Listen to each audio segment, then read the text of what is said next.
Okay, we're live, and welcome back to Knut Arranges. So this is just me arranging a song from start to finish. Today I am arranging the song Mad World by Tears for Fears, and this was one of the options I offered on my Instagram for people to vote on. So this was the one that won, and this is the one I'm going to be arranging.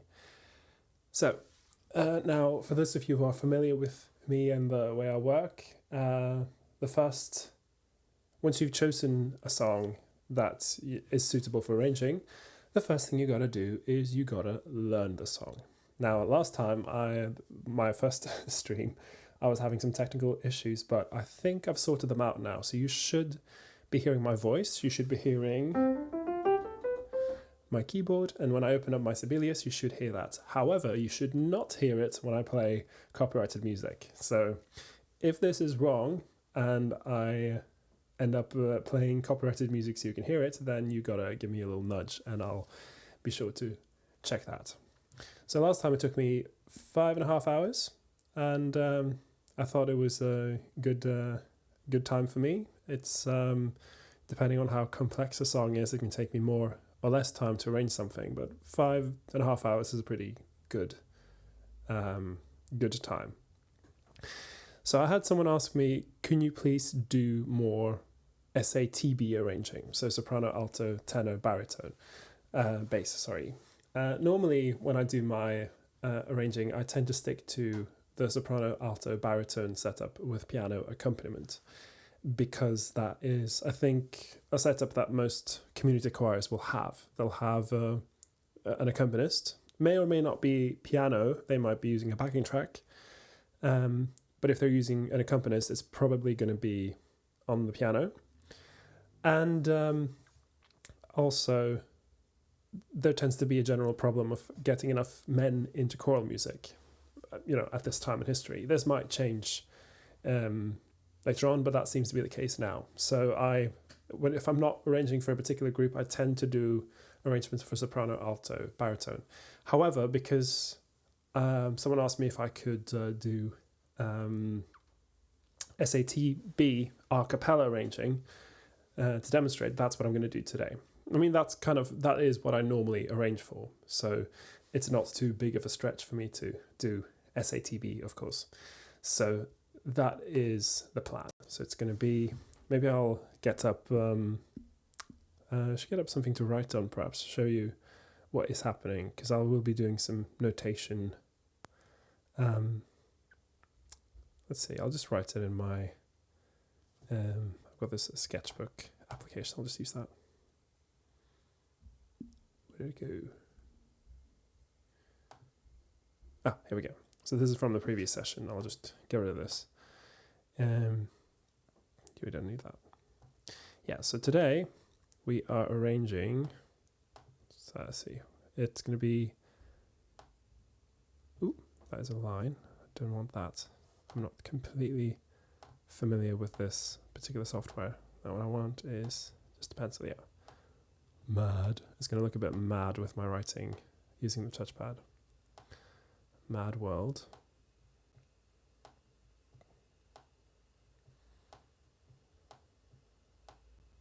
Ooh, yeah, it looks a bit mad, doesn't it? And this is going to be for SATB choir without accompanist. So this will be acappella. And writing for acappella choir is a little bit different from writing for an accompanied choir, because in an accompanied choir, of course, you have someone who will take care of a lot of the backing, so you can just give your singers the fun stuff. You'll give them the melodies, you'll give them some harmonies. If you have an SATB choir, you will have to provide accompaniment through the singers. So it does require slightly different arranging than accompanied. Just write S-A. Oops, that's a very tall A, isn't it? S-A-T. B. I also set up my microphone with a little bit of EQ and compression on it, because I found that my voice was a little bit piercing in the first one. It doesn't mean I have to check my Logic every once in a while too, because it tends to introduce latency, and so I'm hearing essentially an echo in my headphones. But it should make the sound quality a little bit nicer. So, but yeah, that's just for me. So Mad World. Mad World was originally by a band called Tears for Fears. This is a British band. And as I will recommend people do, when you start arranging, go into Wikipedia and read about the song. You want to make sure you do a little bit of research, figure out, is there any famous performances of it, versions? What does it have any information on the Wikipedia page about the composition that you could use to save time? Like sometimes they'll have the tempo written in the articles there, and that just saves you a bit of time. So I'm just going on the Wikipedia page. I'll post it in the chat so you can have a look yourself. I mean, I'm sure most of you probably know how to check stuff out on Wikipedia. Wikipedia. Yeah, so that's in the chat, so you can check it out. Mad World. It's by Tears for Fears. It's written by Roland Orzabal, and it's sung by the bass player.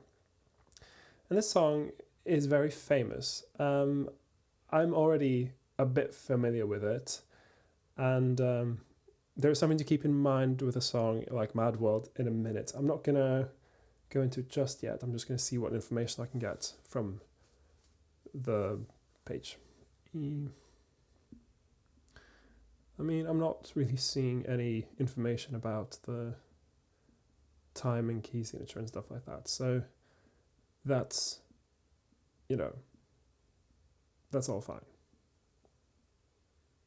Mm-hmm. Yeah, okay. Right, so I tend to start by learning the song. And in this case, I will have a listen to the original recording, and I'll do this thing, which I do it directly into Sibelius, but of course you learn songs however you do. I tend to write stuff directly into Sibelius because that is kind of that's where the melody will end up eventually anyway. So I just save time.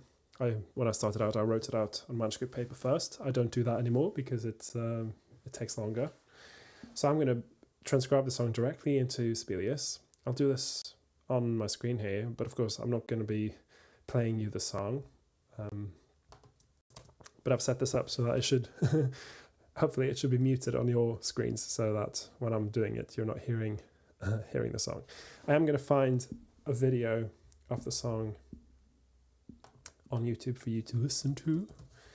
I'm sure you're able to search for this yourself, but I'll just pick it up so you can watch it.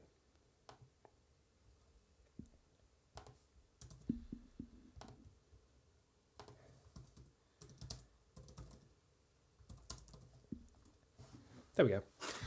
Okay, so let's get our Sibelius up.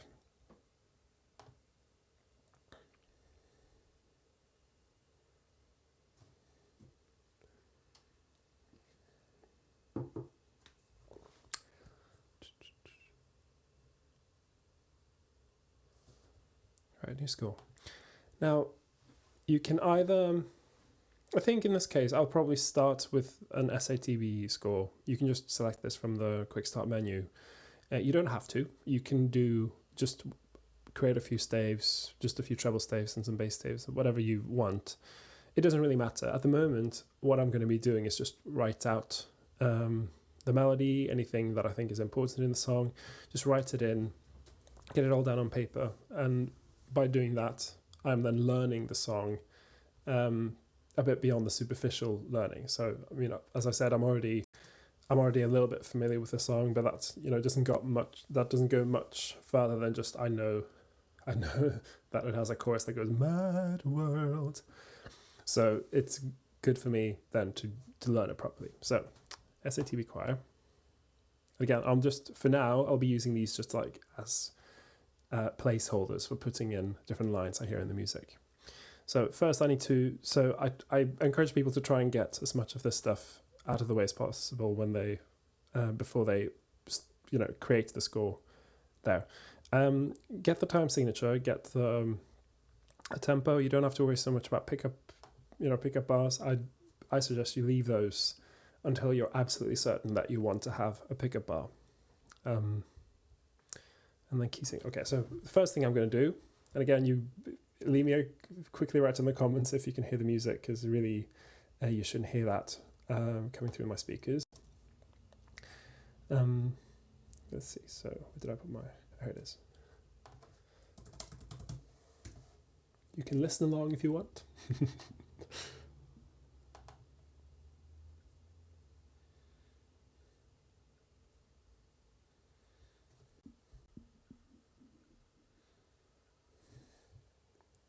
Okay,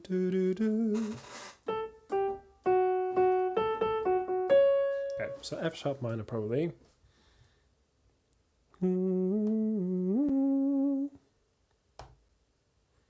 F sharp minor.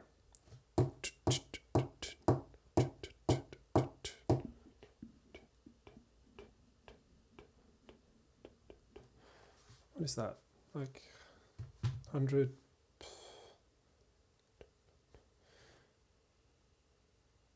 It's like 120, isn't it? So now I'm figuring out the tempo, that's all. So what I say to people is, if you're figuring out the tempo to a song, you should use a metronome and write in a metronome marking. So I'll get my, let's see if I can get my, yeah, I'll get my Google up, and we'll go so go into Google, search metronome, like so. And here you can try different tempos. It doesn't have the feature which I've got an app on my phone where you can tap in the tempo and it tells you. But here, so you can select a tempo and then play and see if it matches. Let me just double check. It's great because the tracks just literally start with like some sort of electronic metronome backing part.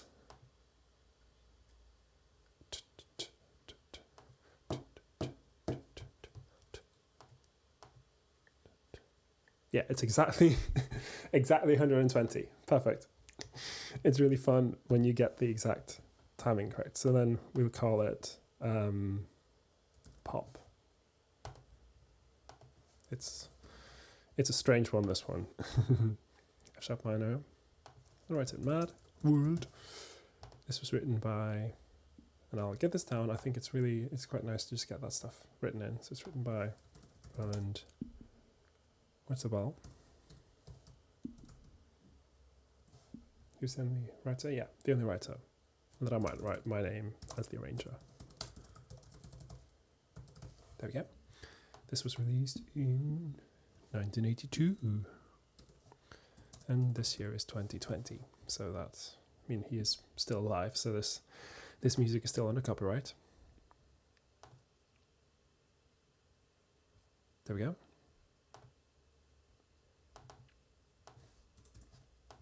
Okay. Yeah, it's in 4/4. I didn't say, but yeah. Sibelius defaults to 4/4. So in earlier versions, you had to select a time signature. And if you didn't, then it just didn't put in a time signature. But now it does by default put in a time signature. So which, you know, and yeah, most music is probably going to be in 4/4. So that makes sense. Right. Let's get this up. So what I'm going to do now, I'm going to be listening. Let's put it on the desktop.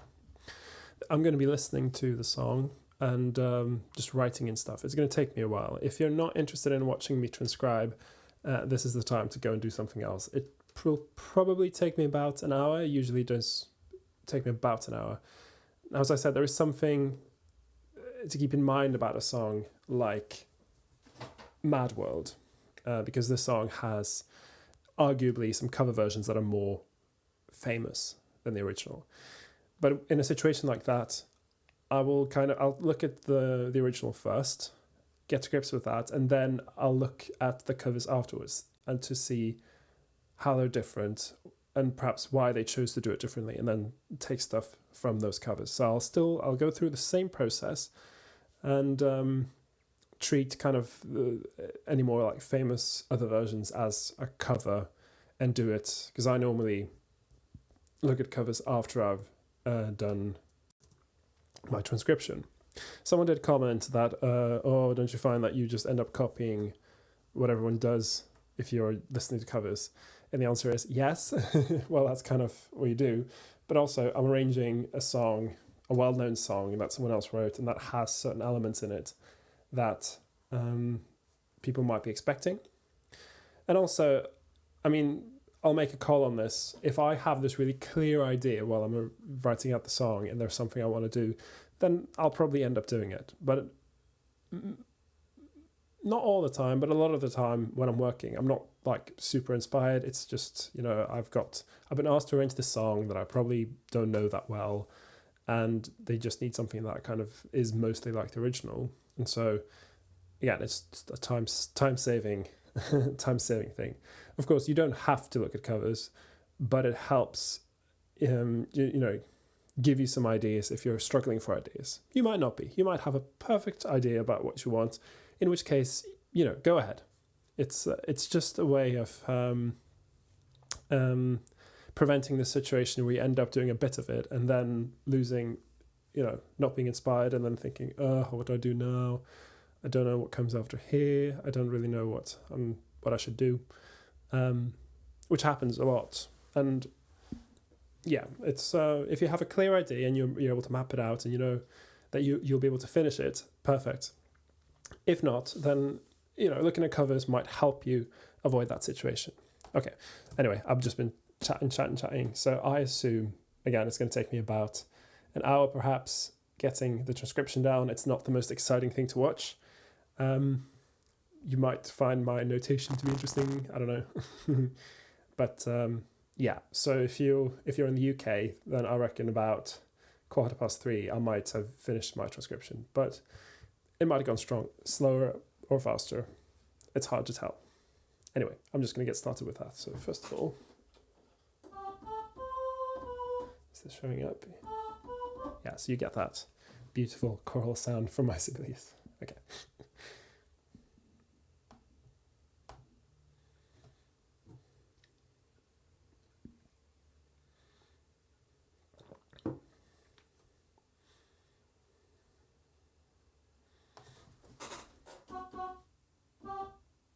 Hang on. Is it detuned? Oh, this is... Okay. So I just discovered that, in fact, this song isn't exactly in F sharp. It's not in F sharp. It's not in G.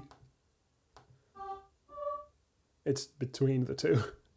It's slightly detuned. So you have a song that's in kind of F, kind of half and a quarter sharp, or in G quarter flat. Oh, I find it so grating because I don't really know if I can like detune the software to match that. So essentially all the time I'm transcribing it in the wrong key, and it's really, really annoying for me. But I mean, that doesn't mean, I'm not going to hold it against anyone who doesn't choose to use, A equals 440 hertz as their tuning notes. It's just when I'm transcribing, I find I have to always be aware of the fact that I'm transcribing something either kind of a quarter tone flat or a quarter tone sharp. Anyway, that is kind of a silly question, but yeah, if you check it out on your piano, you might discover the same thing.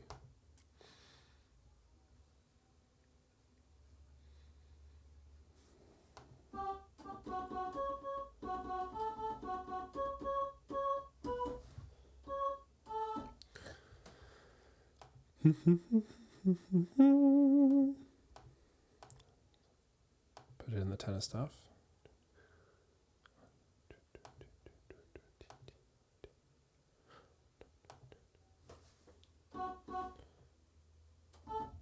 That's down an octave, sorry.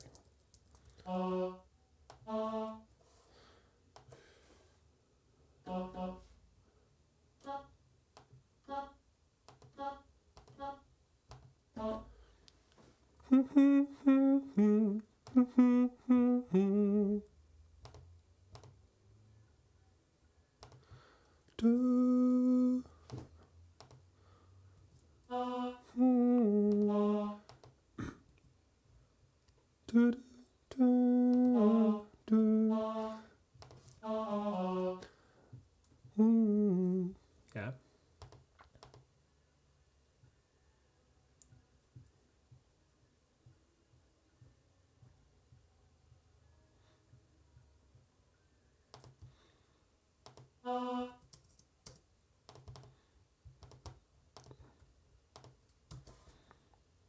Kind of the same phrase twice.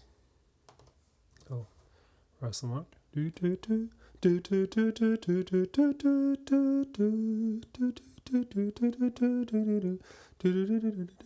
Etc.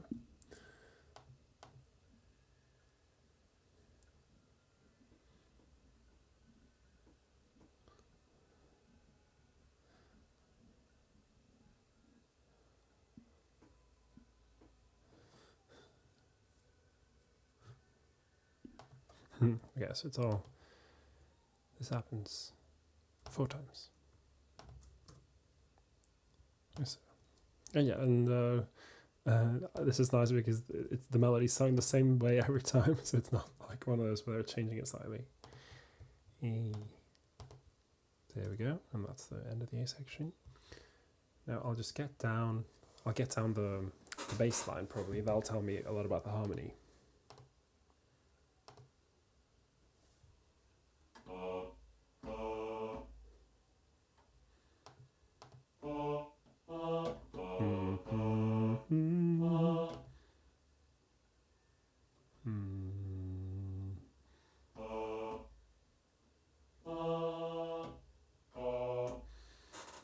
Okay, so that's the bass line. Again, I wouldn't say that this has a distinctive bass line, it's just long notes, but it helps me just find the harmony.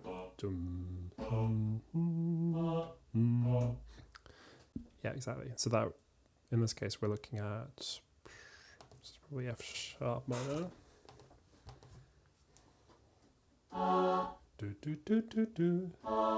Then it's just E major, and this is minor major. Yeah, so it's exactly F sharp minor, A major, oops, A major, E major, and B major.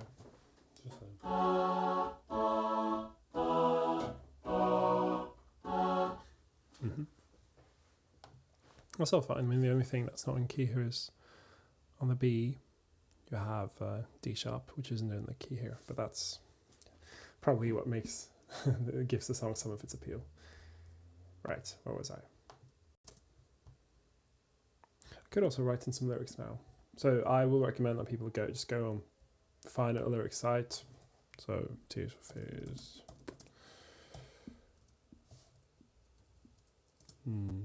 Mad World lyrics. And then AZ's lyrics, it tends to be good because they don't fill their pages full of like pictures, and you can just press the text and okay. There we go. And then I'll just paste it in using lyric text. All around me are familiar faces. Yeah, and sometimes you gotta watch out.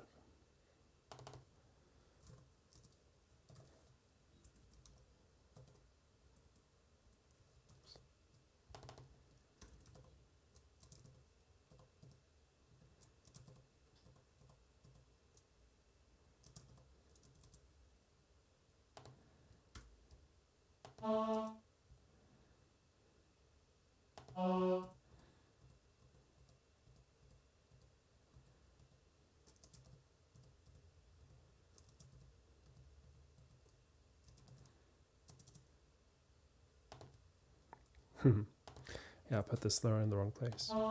There we go.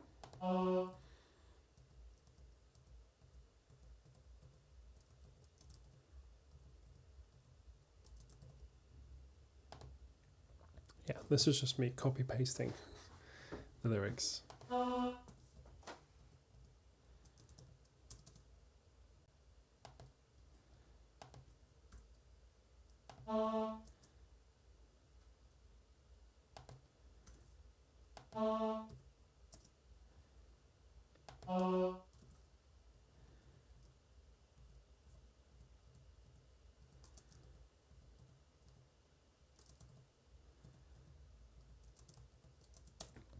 Yeah, you'll quickly discover if you've got the correct timing here, because if you got the right timing, then the words will match.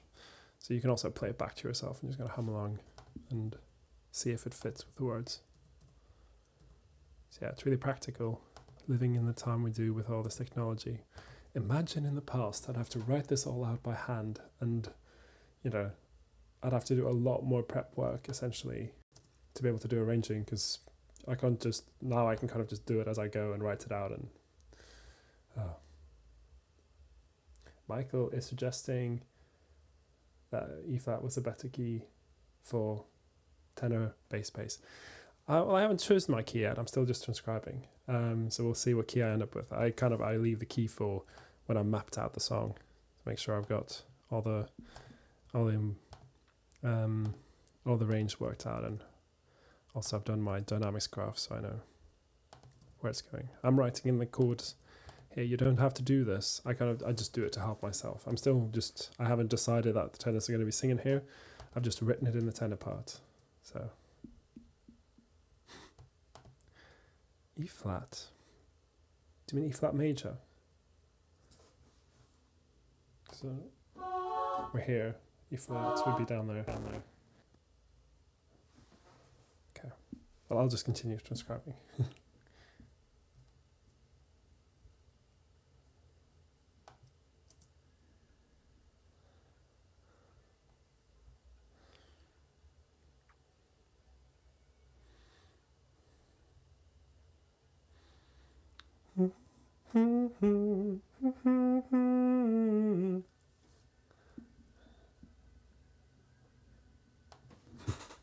This song is so cheesy. Yeah,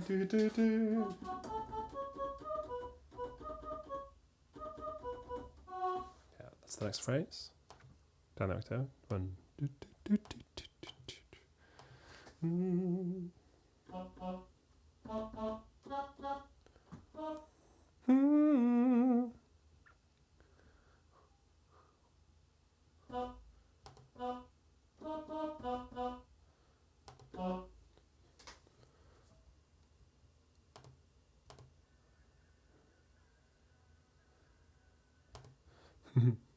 It's great. He's just singing exactly in time, the same way every time. It's perfect. It's so easy to write out.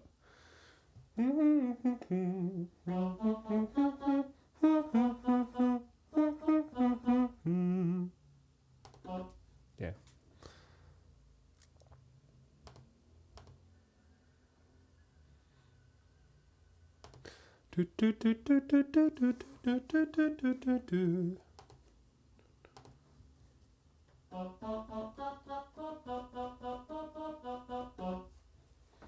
Just constant quavers.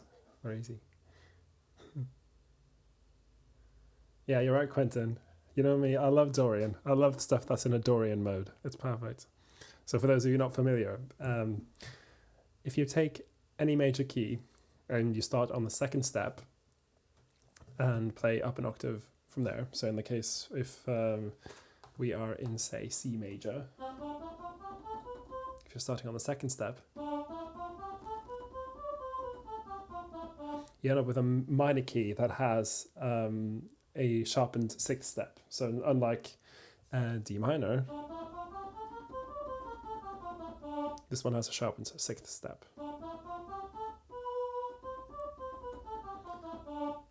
And it's just a really, really great scale to use. You will find it in so much like film music. They love it. It's that kind of heroic sweeping key. So you find, I'll talk a bit about it later because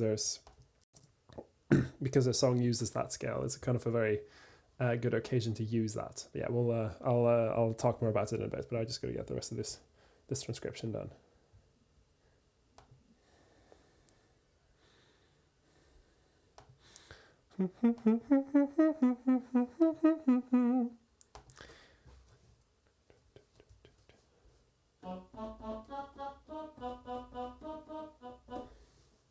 Yeah, and then it's the chorus. Still by line. And then I get the lyrics in. Just work out. And yeah, the song is so cheesy. It's great. Yeah. Yeah, Michael. So yeah, it's in a Dorian mode. So normally when I write out stuff that's not strictly in major or minor, then I will write it out. I'll write it out using the same key signature as if it were just normal major or minor. So in this case, it's what we could say it's an F sharp Dorian. Because Dorian is a minor type scale or mode, then that's kind of the defining characteristic, is that it has that minor third, but it has this sharpened sixth. I will normally write it out as F sharp minor, because when people then scan the sheet music, then singers will want to know, okay, what key is it in? And then a singer who knows, okay, well, 3 sharps, that means it's A, or F sharp, that is the tonic, that's the home key. And you want them to know what the home key is, because they sing relatively. So what I mean by that is they'll think, okay, well, we are singing in something that is F sharp minor. And in the key of F sharp minor, if I'm looking at a phrase, I'll be like, okay, so it starts at F sharp, which means I'm at the home note. And then it kind of doesn't matter whether it's, a Dorian mode or a Locrian mode or something like that. It's just a helpful means to get people to know, okay, so I know, using my knowledge of music theory, that I'm now on the first step of this song without having heard it before, without having done anything. So it's, again, if you're writing out modal music, I tend to write it out just as either the minor or major key on that note, and then so the maybe, I mean, I'll just mention it quickly. So if you have something that's Ionian, so that's the first step, Ionian, or Lydian, that's the fourth step, or Mixolydian, which is the fifth step, then I recommend writing those out as a major key signature, and then use accidentals when the kind of extra note happens. For something that's in Dorian, second step, or Phrygian, the third step, or Aeolian, the sixth step, or Locrian, the seventh step, those I would recommend writing out as minor keys and then use accidentals. You will very rarely encounter anything in Locrian. That's this one. In F sharp, you'd be so that's sorry, gotta work my brain. F sharp Locrian.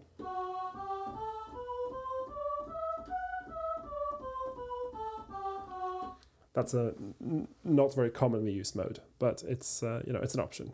This all comes from ancient Greece, by the way. This is not a modern invention. It's a very, very old invention, back when music was all about modes.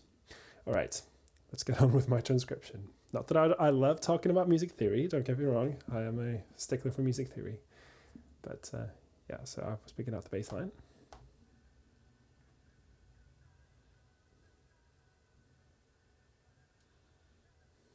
Hey, hey, hey, hey, hey, hey. There's all this silly stuff happening in the background. Okay, so it's F sharp. And then it's a B, and F sharp and B, and so on and so forth. There's upturn, and then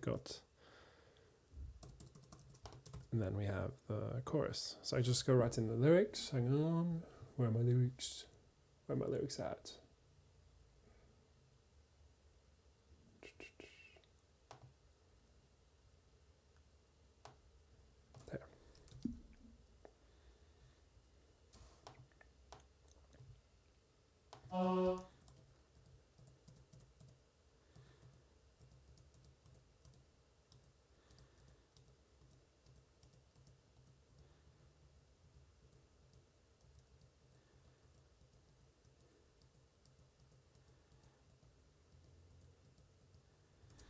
People.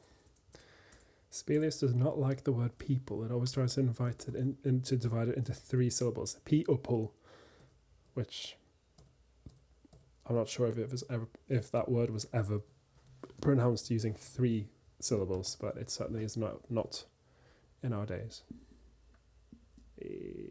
Chorus.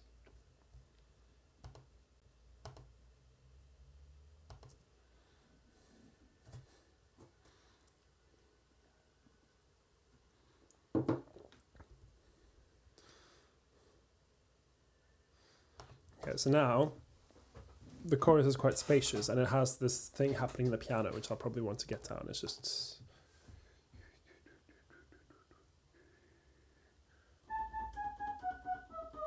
that.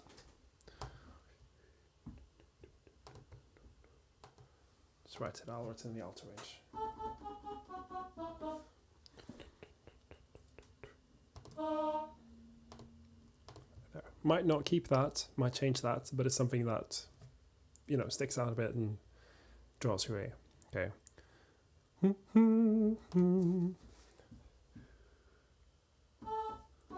It's just that. 1, 2. 1, 2, mad.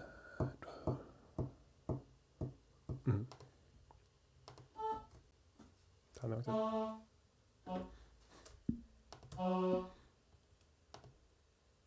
yeah, I like that whole bar. It's just that 4 times, isn't it? Mad world, mad world, mad world, mad world. Yeah. 4 times.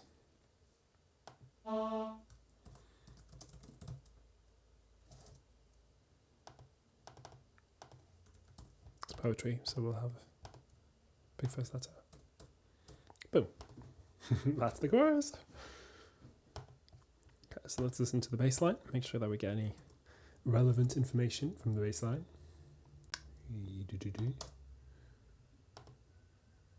Yeah, good songwriting because they get to the chorus before the 1 minute mark.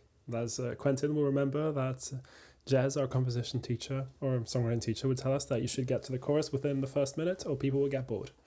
So that's something I still think about.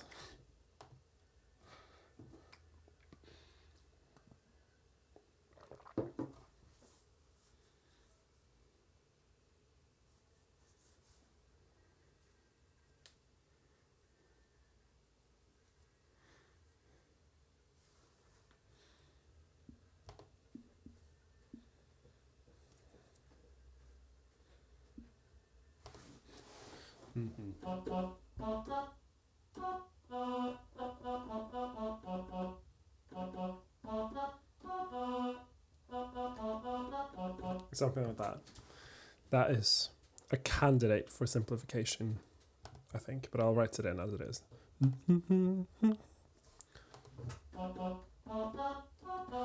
think it's that, the bass line, isn't it?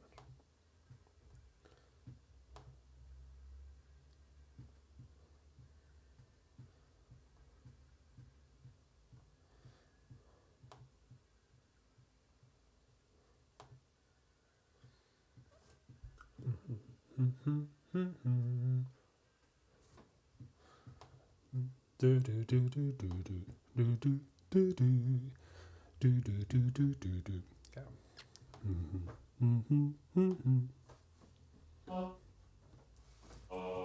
Do do.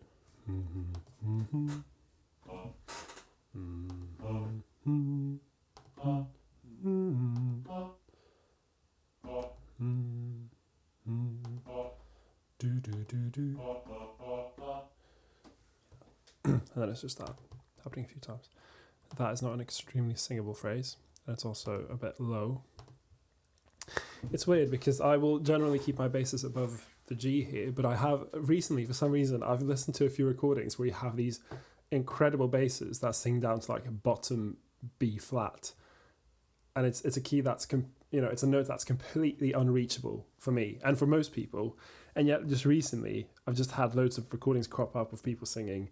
Even there was like an arrangement I did where I was like, well, surely it ends on a B flat chord, B flat major. I'm like, well, I'll just write the B flat that's the B flat that's there-ish. And then in the recording, the guy in the last chorus he just dropped that down an octave, and it's like, whoa, so low. And yeah, it's one of those things you can't expect from, unless you know that people can do it, because it's so low.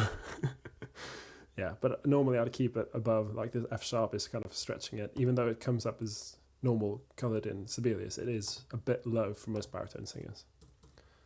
I think last one was just long like this.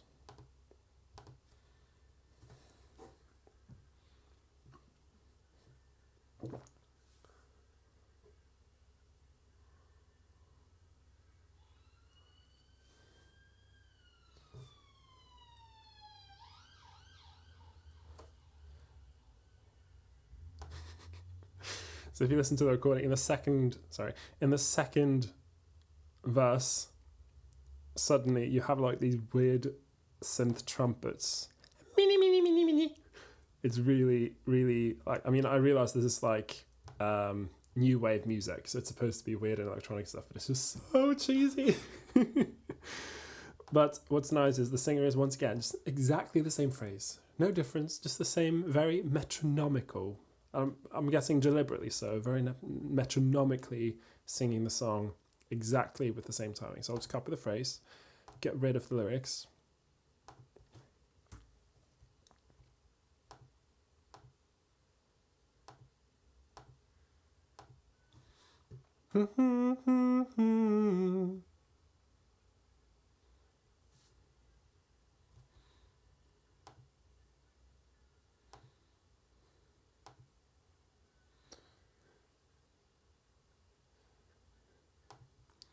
Okay. Do, do, do, do, do. Want to feel the way.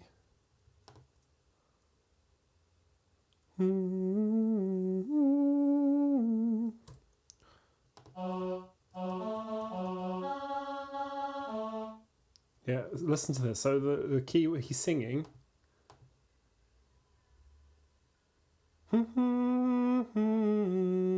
There's a toning. I guess it kind of matches here. Yeah, it's just ever so slightly sharp from this.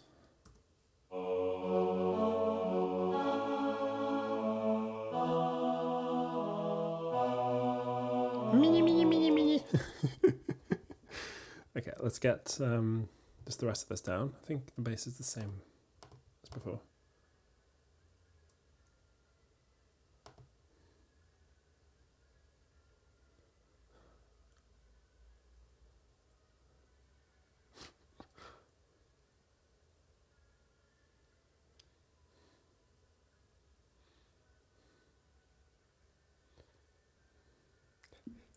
Hey, hey, hey, hey, hey, hey. Oh, that's great. So cheesy. Yeah, okay. So basically this stays the same. There's some extra stuff happening in the in the background.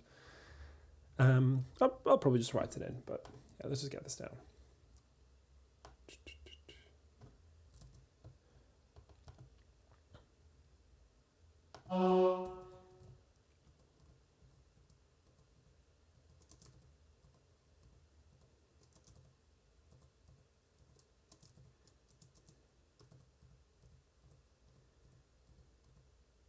Yeah, every is also a word that Sibelius doesn't like. But unlike people, which is definitely two syllables, every could also be every. And it's kind of, you will encounter every. Maybe not so much in, colloquial speech, but it's more believable that it could be every, that it could be people. Every child should sit and listen. Sit and listen.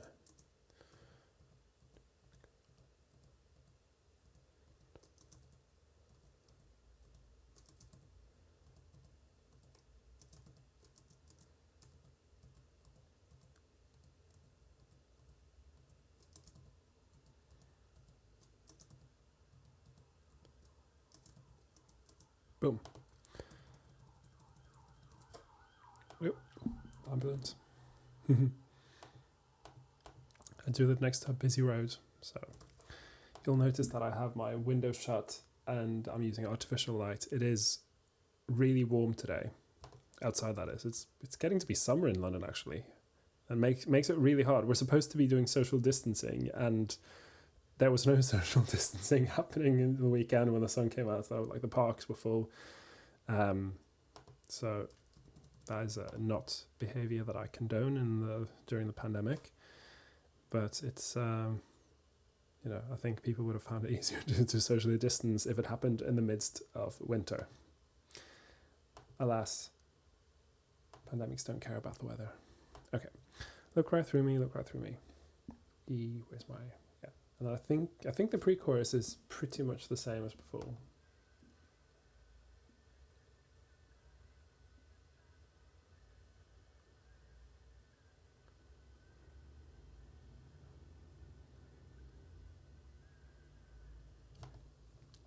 Now, often when I arrange songs that have a typical verse, chorus kind of structure, I will repeat the, if there's a pre-chorus or not, the first verse will have one type of arrangement.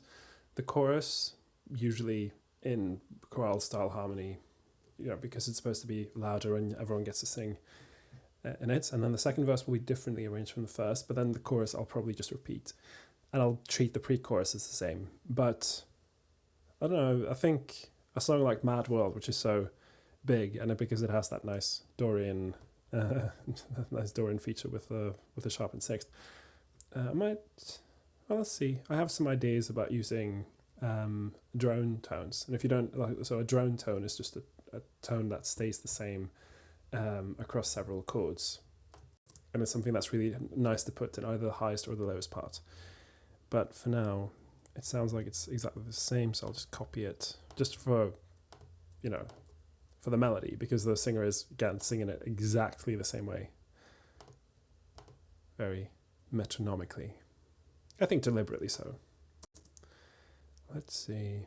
Let me just double check this, don't assume. And I'll get down some of the backing stuff for the chorus. I'm not going to copy out the in the trumpets, because that's not singable. That is just that's not going to work on voice. It's just like, no, forget about it. Also, I assume we are going to be looking at cover versions, and stuff's going to change significantly. So.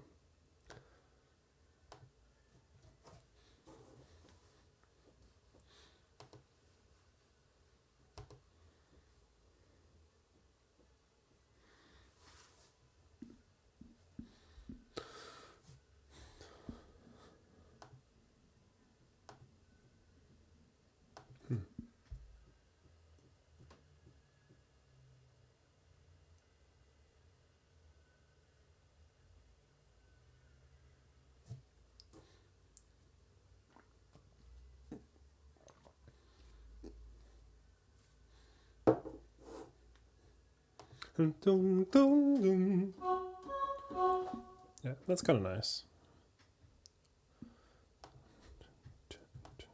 All off beats. Just write it in the alto part, whatever.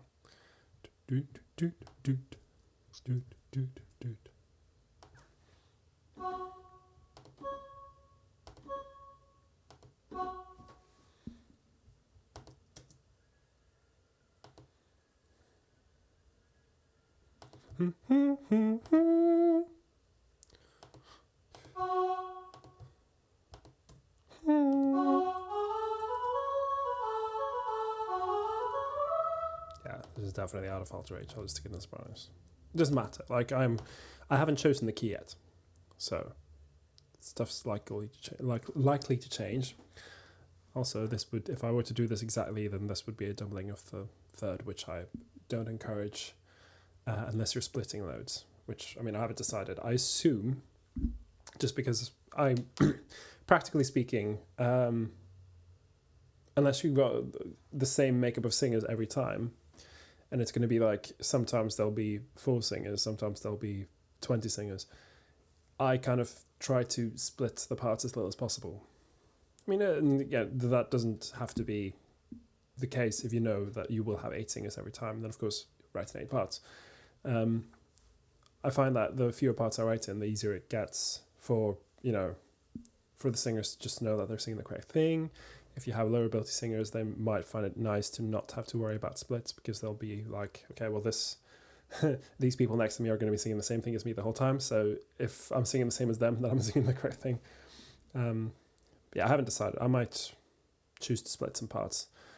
Try to split as little as possible, and I try to keep any splits that happen in the same part, so that it's going to be an SSATB arrangement, or an SAATB arrangement, or an SSTTB arrangement, whatever I need, just that it's consistent, because then you can very easily move people around, and you know that, okay, well, only the tenors are splitting, which means that if we split the tenors in 2 and position them in different parts of the room, for instance, then it's very easy to achieve that, and not have people jumping parts and what's happening now. And yeah, it's just that's more like a practical approach to arranging. Yeah, Michael. So, yeah, if you want to paste in, so you use the lyric function. So that'll be Command L on a Mac or Control L on Windows, and then if you've got words in your clipboard, so I'll just go to the lyric side, mark up the words, copy it, and then Sibelius does like copy it in and divides up syllables. So it's kind of nice that way, and usually it gets it right. And usually you'll be surprised, like Sibelius supports so many different languages. I was doing music in Icelandic, and it mostly knew how to cut up the words in the right places. Not always, but it mostly got it right. So it's very practical in that sense. You just paste it in, and yeah, no need to write them in individually. That being said, relying on lyric websites comes with its own set of problems, because sometimes the lyrics are wrong. Sometimes you want to change the punctuation. I haven't, worried about the punctuation at all here. There'll be other things you need to consider. But yeah, you can paste in music. You can paste in lyrics from the internet very easily. All right, let's get back to my little synth line happening here.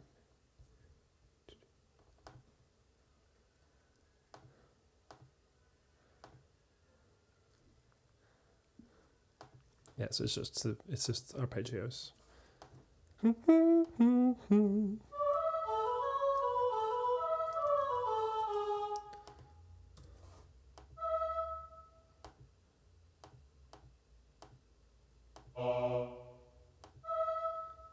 Is it still any?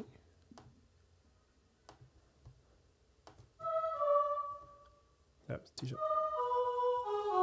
There we go. So it's just kind of following the chords.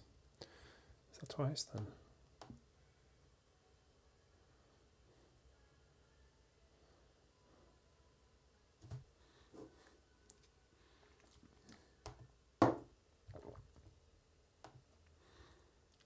Subnoctave.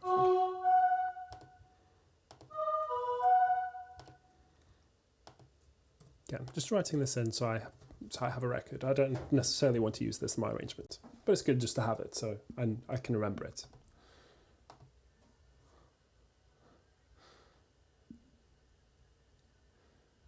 I'm tempted to I'm just tempted to write this in. Just that. I'll just write it in, whatever. So, I mean, I can hear that it's a male voice singing up there, but I'll just write it in the element.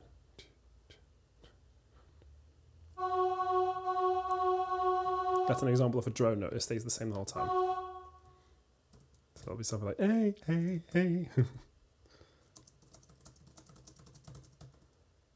It's cheesy, but it's kind of weird and electronic, so I'll just write it in. Again, might not use it. Might choose that this is not appropriate for the version that I do, and I already suspect that I'm not going to keep these A's, but it's very little effort for me to write them in, and also very little effort to remove them if I don't end up using them.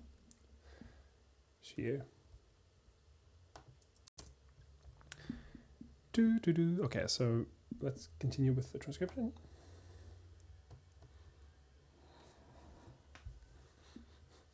When people run in circles, it's a very, very mad world. Mad world. I wonder if the guy singing it used to be a choral singer, because he's very clear with his diction. Like, he puts the D on the words very clearly at the end here. It's a very like choral way of singing. That's great.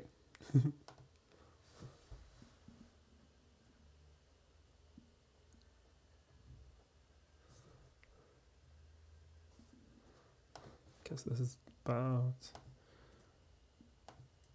twice as long. It's great combined with this backing part going down to that D sharp. You have a very nicely voiced out chord. That's like, and then seeing that, I'll be like, well, that's useful, because that's the kind of voiced out chord that you can use in an arrangement, and it's going to sound great on voices.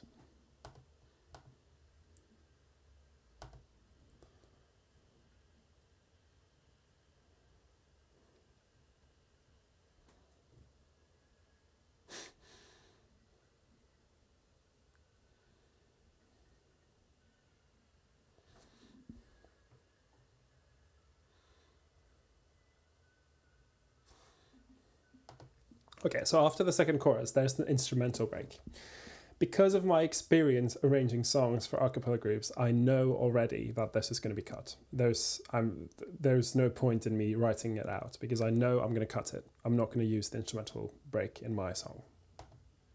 In my arrangement.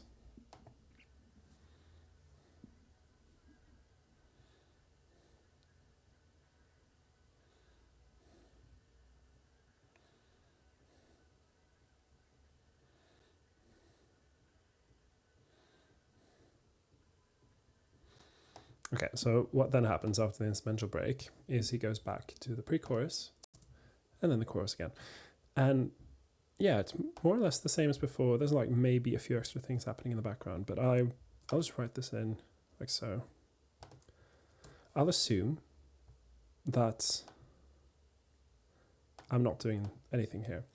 I can write stuff in later if I want to, but I think, yeah, if I just arrange this differently, then yeah, that'll feel like a finished kind of arrangement. And then I'll stop it around here. Like so. And then I might look at the timestamp and be like, okay, 2:50. That's a good, and that's, you know, I've kind of left a little bit of space for an introduction. That's a nice length. And again, because of my knowledge, I know that I'm probably going to slow the song down a bit because I know there are famous cover versions that are slower. That would, you know, be suitable for basing a choral arrangement off of. So, yeah. I mean, now I've pretty much got the stuff I need from the original written out. It took me less than an hour, actually. It was, about less than 45 minutes. So yeah, for a lot of pop music, transcribing it, if you're used to transcription, it doesn't necessarily take a long time. Okay, so now let's talk about cover versions, because for this song, it's very important. The song, when it came out, it wasn't like a flop or anything. It did, you know, fairly well. Let me see if I can find, again, go back to my Wikipedia page. It was number 3 in the UK singles in 1982. So, you know, it reached number 3, which is, you know, a good, that indicates that it was successful. However, it wasn't until a few years later, 20 years after its release, in the year 2002, it was used, 2001, it was used in the film Donnie Darko. And this is probably the version that most people will be familiar with. So this is a song, this version was recorded for the soundtrack, but it was, popular enough that they then released it as a single. And it's very different. So like the Tears for Fears version is very new wavy. You know, it has loads of synths. It has that electronic quality. It's quite like in your face. The version which was done by, let's see, it was Michael Andrews, who's the piano player, and Gary Jules was the singer. Yes, these guys did a version which became very popular. And basically, I was looking into the song yesterday after I saw that it won the poll. Basically, every cover version you find of the song is based on this version rather than the original. So it's significant enough that we need to take it into account.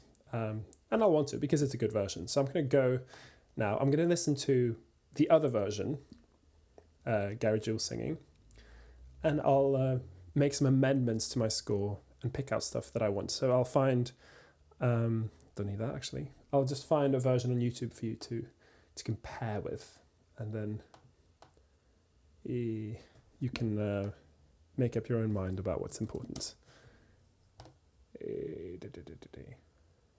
Oh, they made an actual music video. Huh. How about that? Okay, well, there we go. Let's get in here. So this is Gary Jules.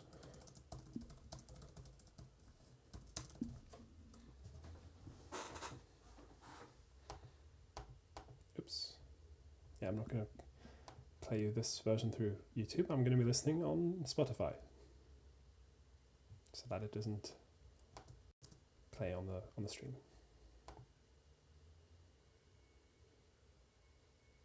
It has this great beginning.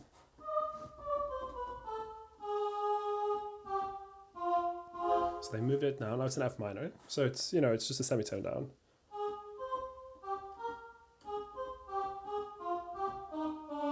It's a great little phrase, that. And chances are I'll want to use that because it's become a very recognizable part of that song.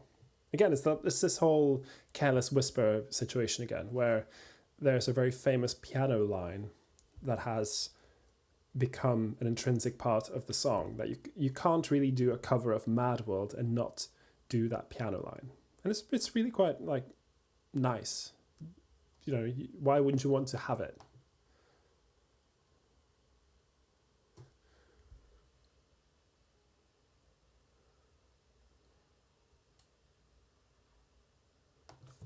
It's the piano part is so simple. You know what? I'll add in, because it's going to take me such a short time to write it in. I'll just add it in. I'll just transpose this whole score down a semitone, so I get it in the correct key for the version. Sorry, that's going to be it's a minor second down. Yeah, no, it's an F. Ugh. And now every chord has been spelt out. E sharp minor, and then yeah. It's maybe I'll you know what, I'll transpose it up a semitone and work it out that way. Okay, so we have so I'll just do it in the original.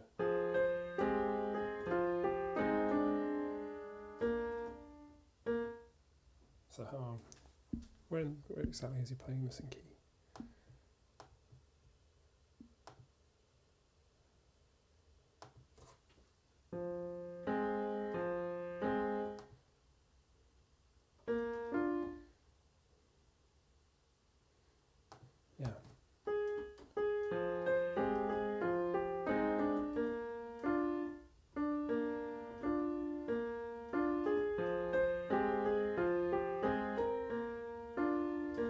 That's all it is, and it's all really close together, and yeah, it's just wonderful. Well, I'll transpose it up a semitone.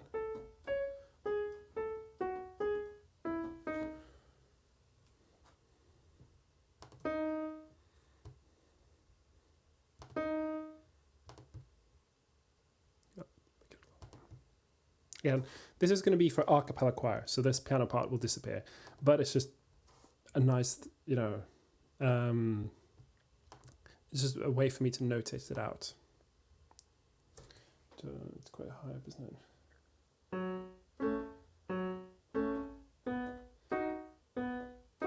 That's all it is. You do have some cross parts here. So you notice that this version is much slower because it's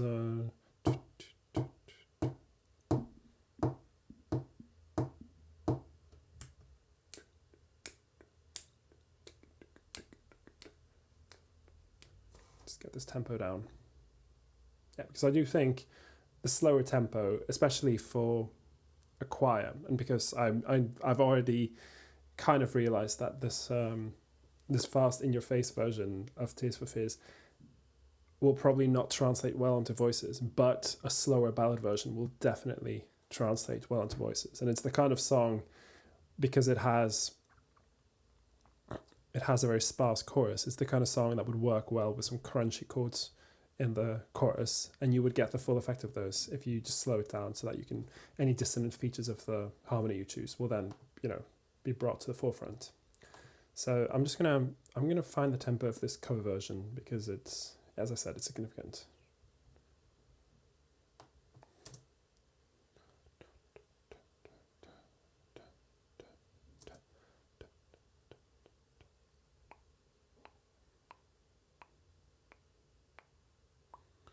So we're looking at still it's not slow, maybe like, I don't know, 92. Let's check Google. Let's try 92.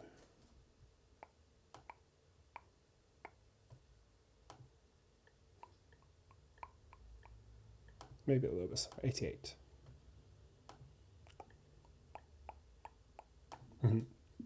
You know what? It's the one thing I'm really good at. It's estimating the tempo. So let's assume that it's 88. Oops. Yeah. So that's about the right tempo as this cover version.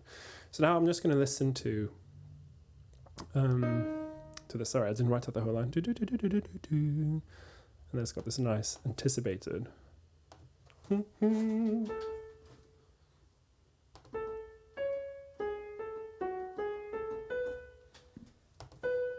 There.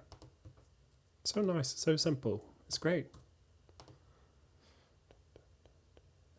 And I'll just write in the chords again.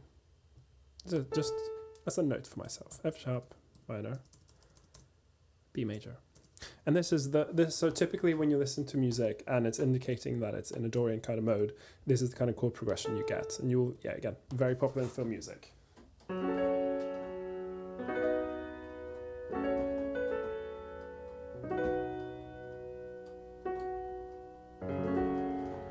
Just play around those chords, you get very broad sounding, beautiful. It's used in a lot of folk music too. Like a lot of British folk music and Irish folk music uses the Dorian mode. It's great. Like Scarborough Fair is a good one.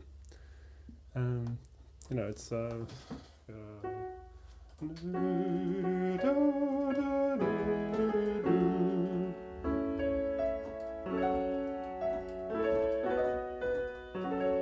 just has this really nice, big, spacious sound to it. It's beautiful. Yeah, my friend Quentin in the comments will have heard me go on about the Dorian mode. I love it. Don't use it as much these days, but like back in music school, I was like Dorian, Dorian, Dorian all the time. Okay. Anyway, I'm just chatting. I need to listen to the version.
Okay, so now, so yeah, it's pretty much the same. I mean, it's just piano and voice and then some extra stuff. So there's some dissonant stuff happening. I'm just going to pick it up.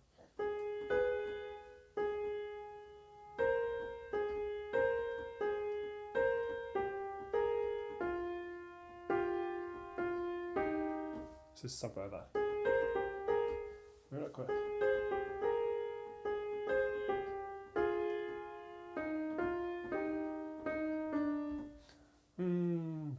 Let's listen to that again.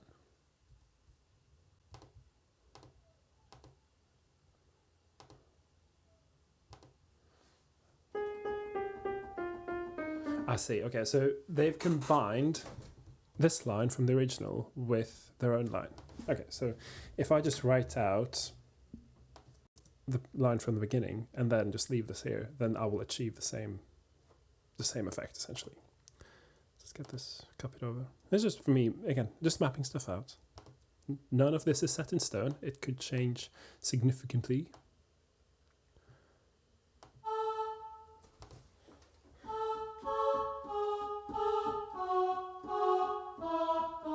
Yeah, exactly. That's what it is. I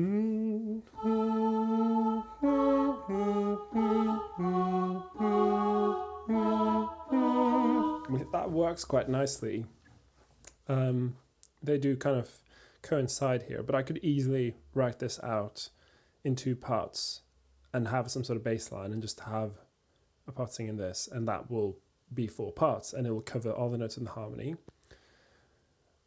Though I am kind of tempted to put some more clashing notes in here, you know. Even if it's just the 9th, that one. Something that makes it clash a bit more would sound quite nice. That, adding the 2nd. Adding the 7th and the 9th. Stuff like that. Again, so if any of you were watching the harmony stuff I put out yesterday, which was like a closed session, I was talking about harmony, and the thing I didn't get to, which because I didn't know how long I was going to be, and I'm going for, and I also got much further because Chloe, who was watching, was picking up stuff really quickly. When you're doing harmony, the way to kind of decide whether you should go for a lot of extensions or not is, do you want it to sound wide and spacious, or do you want it to sound kind of tight and close? In fact, I'll draw this in. And again, this is something I was taught in music college, which I found really, really useful. So imagine you have a line. Let's draw in a line like this. And on this side, you have, which I'll write, open. Again, writing using the touchpad is not wonderful. And you call it big. Big is very, like, when people say, I want it to sound big, big, big, then the way you achieve it is by using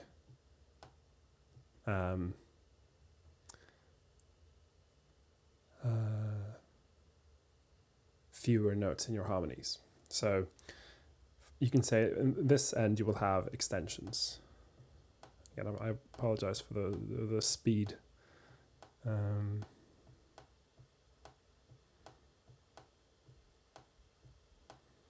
Then she o z, and that's what we would call open, closed, closed, or tight is the word we would use to describe it. Closed slash, just write this out, sorry, it's taking a while. I need to find something to add more USB ports to my computer. Hello, ambulance. And this would be triads. Or even less, unison octaves. Triads, triad or less. The largest sound you can have is unison. And then you have like open fifths or fourths or something like that. Yeah, I apologize for the terrible writing. Triad or less, and then extension. So if you have stuff like a big band, if they're playing loads of extended notes, that's going to sound like quite tight, closely knit. Whereas if you've got a big orchestra playing a huge open fifth, that's going to sound very spacious and large. And that is the way I approach harmony. I think, okay, do I want it to sound big? So very often, if I get to the ending of a song, even if it's one where I would have used loads of extensions and stuff, I might just end up with everyone in unison, to go pop, pop, pop, and then you have this big ending, or in open fifths, just because it sounds bigger. It sounds like a bigger sound than having loads of extensions. Now, extensions will sound close, and of course that can sound cool and tight and buzzing, if that's what you're going for. But if you're going for big and, grandiose, then open fifths or triads will sound more like that. That's just a useful thing. Okay, I'm gonna go back to the transcription and see if there's anything else to get in, but I think it's just this line that I wrote here. And yeah, I'll let you absorb this information while I go back to my listening.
exactly. In this version, actually only has verse, chorus, verse, chorus. You know what? Verse, pre-chorus, chorus, verse, pre-chorus, chorus. That might be enough. You don't maybe even need to have a repeat of the pre-chorus, chorus at the end. I think I'll make a call on that after I've listened to other versions. So you see, now, in the current state, it's almost 4 minutes long. That might be a bit long. As I've mentioned in an earlier live stream, if you've got an a cappella group singing, you can generally get away with shorter arrangements than if you write for, say, a band. With a band, a pop song would be, 3.5, 4.5 minutes long. That's kind of the normal length you find. Duration, sorry. But with an a cappella group, you could have something that's less than 3 minutes, 2.5, 3 minutes, and that will still feel to the audience like it was a full version. So you'd be surprised at how little you can get away with an a cappella group. And I'm not really sure why this is, but it's just this psychological thing, I guess, by having all these voices in your face. Do I keep going onto the dashboard? I don't know why. Okay, so I now wrote in, so what I got from that was slower tempo plus this piano part, and there was like a cello bit later, but it was just like long notes. I don't think it was that important to get it exactly as it was. I could invent something. I could write some counterpoint. Who knows? I haven't decided yet. Cool. So now we'll assume that I've learned the song. I haven't technically learned the song, but I've written out the song, more or less as it is. So the next thing I'm going to do is check out if there's any other cover versions of significance. And I'll be looking at choir versions in particular, because that's, I'm writing for choir. Might as well, look at what the other choirs have done. If you have a clear idea in your head what you want to do, and you don't want to risk copying what other arrangers have done, then don't worry about it. But then it's really important that you then plan stuff out, make some sort of plan for how you're going to do your arrangement before you start, because if you start arranging and you run out of ideas, then you will maybe struggle a bit. Then you can do the dynamics graph, I'll do that one later. Or you can simply map it out and write, okay, first verse, tenors, melody, no basses, sopranos, altos, chords, and then basses, pre-chorus, or, however you do it. Again, stuff that you can change down the line. It's not set in stone. You can change anything you want as you go along. It's just create a plan so that you have something to work towards, so that in case you run out of ideas, then you can refer back to it and be like, okay, well, this is what I decided on back then, so I'll go with this for now. Then you work on it and find, actually, the bassist singing the melody here doesn't work. Okay, well, maybe I'll give it to the altos instead and have the bassist just sing the bass note. Like, so many options. But I'm going to be looking at covers. I will post the link to the YouTube videos that I look at, so you can check them out yourself. So, acapella cover. Oops.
Mm-hmm. Okay, so I found one that's like quite well produced, and it sounded quite good. It's very, very like American acapella, but it's it's good. I'll post the link. So this is by an acapella group called the Inversions. I'm a fan of inversions in music, so I might be a fan of the Inversions. here as well. The inversions version. The inversion, if you will. So I'll just listen to it and I'll make some notes on it afterwards.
Okay.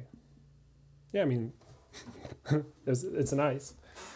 So they do use soloists quite actively. They've got a lot of oohing and ahhing. They've got the crunchy chords that I was kind of implying that I wanted to do as well. So clearly someone else thought that was a good idea. It is there's not perhaps so driven. I'd probably want to do a bit of subdivision in the. They did have some of it in the second verse, but like doing some subdivision in the backing part, so that there's like this driving thing. So I think I'll probably want to take away some of the more spacious bits. They did divide all the parts quite a lot. I'm not sure if I want to do that.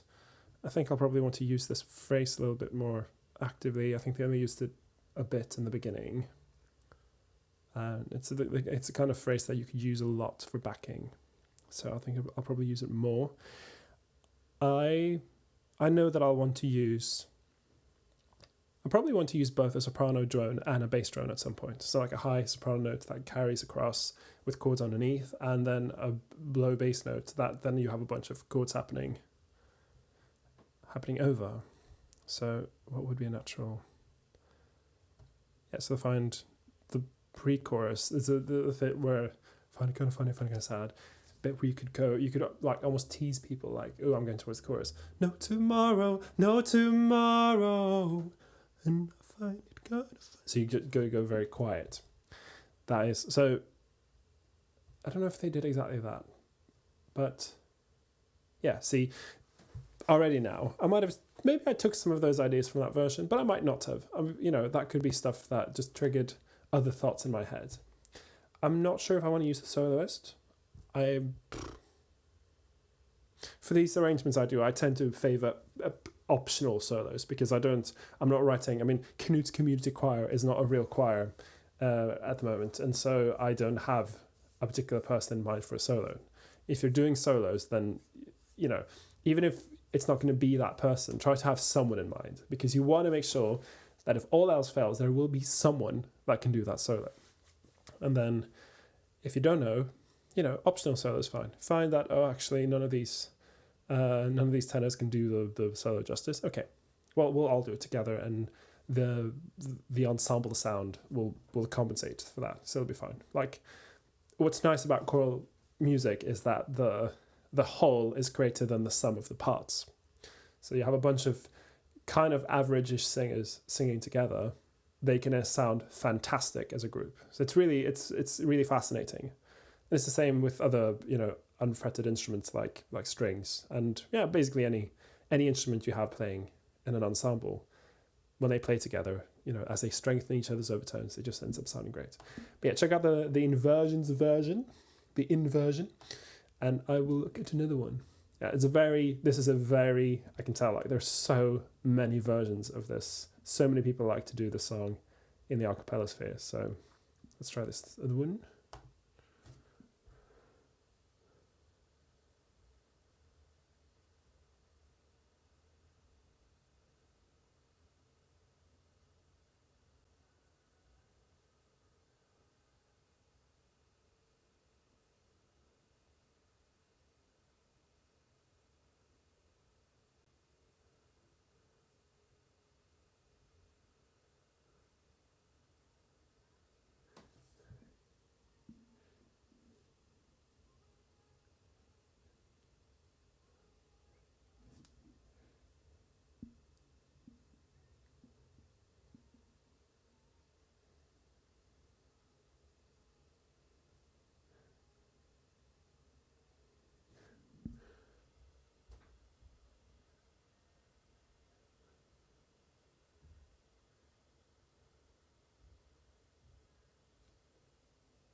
I found another one, but the arrangement was okay, but the singing was a bit. I'll find a different one. I'm not going to say which one it was.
I'll try it. There's so many versions. Everyone's making these like really advanced music videos from as well. Like,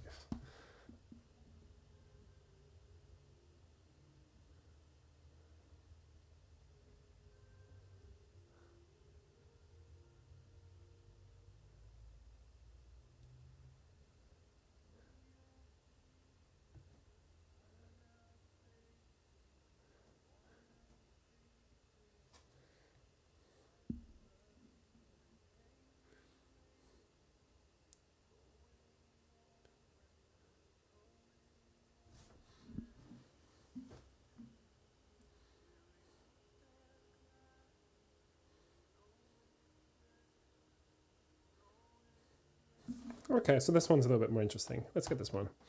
It's by someone named Pete Hollins. I'll just put that in put down the thing.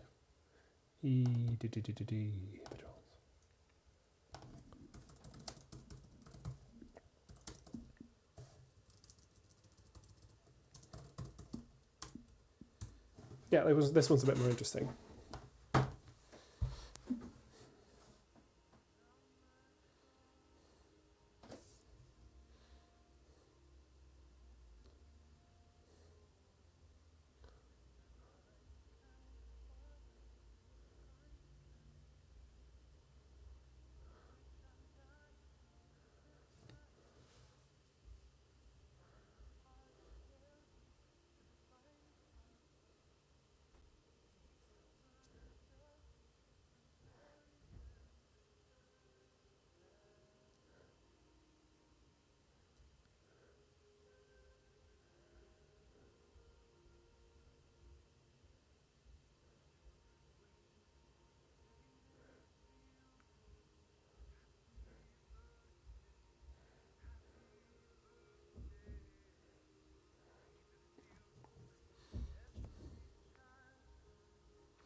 Okay, so this version.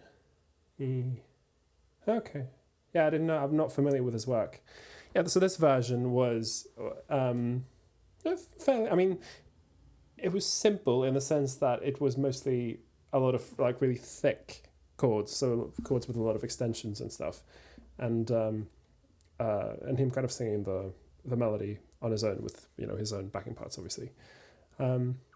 Yeah, I'll check out his music at a later time. But yeah, just this version. So he used a lot of extended chords. I might do that. I'm usually inclined to keep my SATB voices in, as few parts as possible. That being said, I mean, no, I have to consider. So here comes the business end of my arranging. So if I'm imagining that I'm selling a product, I mean, of course, artist, this deep thing inside that, I have to live for my art, and I have to make sure that I,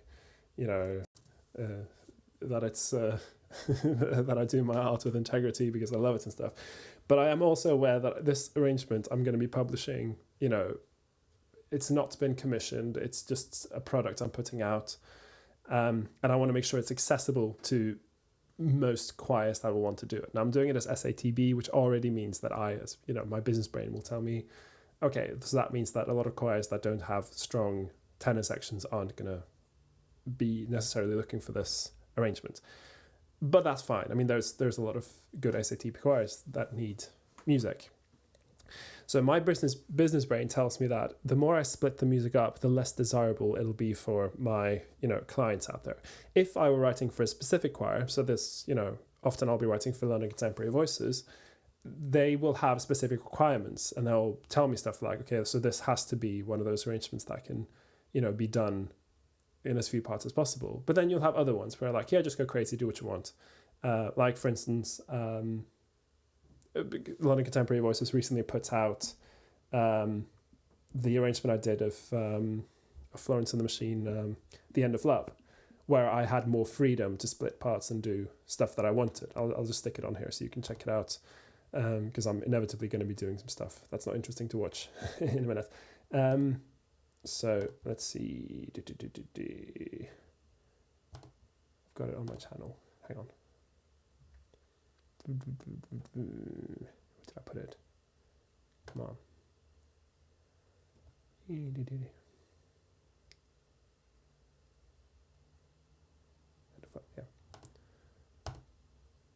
Of course, then the idea was you have to make it so that it's, achievable, in as little rehearsal as possible, which is often a consideration I have to make. Ooh, I can spell. Hang on. But in the case of that song, I was given, permission to go a bit more crazy. Normally, I'm not. Normally, they'll be like, this has to be in 4 parts. This has to be for this particular setup. And that is not unusual when you're working as a professional musician. You have to, adhere to client requests. So in this case, I don't have a client, so technically I can do what I want. But also, I am aware that this is going on sale for a general public that might not want an arrangement that splits a lot. And in fact, having an arrangement that splits a lot will make it less attractive as a product. Having it in 4 parts will make it attractive as a product. I will say, because I think it's going to benefit the message of the song to have some clashy extended chords, I'll probably split one of the parts. And I'll probably split the soprano part or the bass part. And the reason why I say that is because I know that choirs tend to be... The soprano and bass sections in choirs tend to be oversubscribed. The alto and tenor sections tend to be undersubscribed. So if you, in an ideal world, or if I'm writing for London Contemporary Voices, where I know that each section has the same number of members, I'd be inclined to always split the topmost part, because as I frequently said in my arranging endeavors, the higher you sing, the louder it's going to naturally get. You have to work a lot harder if you're singing high notes to stay quiet, whereas to sing high and loud is very easy. Or, not very easy. It's still, you still have to be able to do it. But like, it is, compared to singing high and quiet, singing high and loud is easy. So there is a natural tendency for high notes to be louder. So if you split the highest part, they're still going to be able to match the lower part. So if you have a lot of basses singing low notes, they will benefit from the extra support of more voices, whereas a bunch of tenors singing high notes, a handful of them will be heard, whereas a handful of basses singing low notes will most likely get drowned out. So again, that's another consideration you can, take. So I know that for this arrangement, I'm likely to split either sopranos or basses, and then I'll be careful that if it's loud, I'm not splitting the basses, because the basses will then most likely need that extra support, and I'll want to put them a bit higher in their range. Again, this is just the kind of stuff that goes through my head when I'm deciding how am I going to arrange this. Notice that I've not decided on key. I've not written in anything that's like set permanently, but I'm already making some choices. I've decided, okay, it's SATB with maybe one split. I've decided that this is the tempo I want, because this seems to be the tempo that people do, and I think it works well. It's, this really emotional song that requires a bit of attention to the lyrics.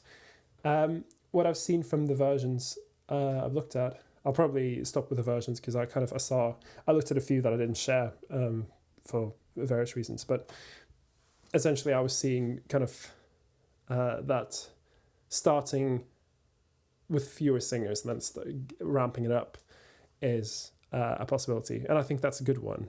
Not necessarily as a solo, just like starting quietly.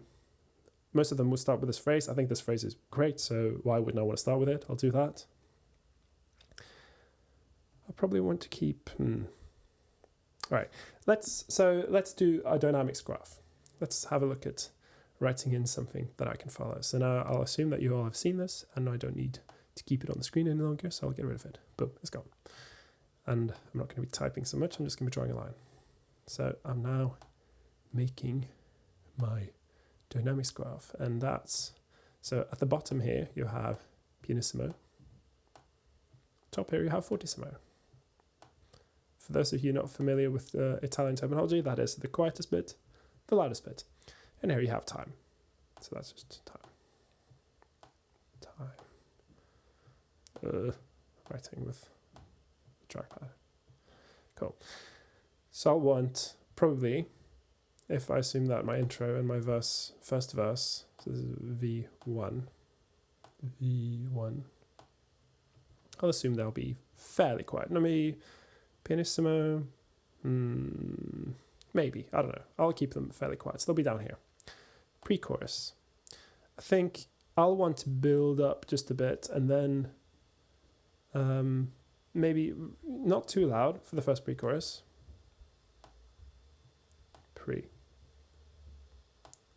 That's a PC1.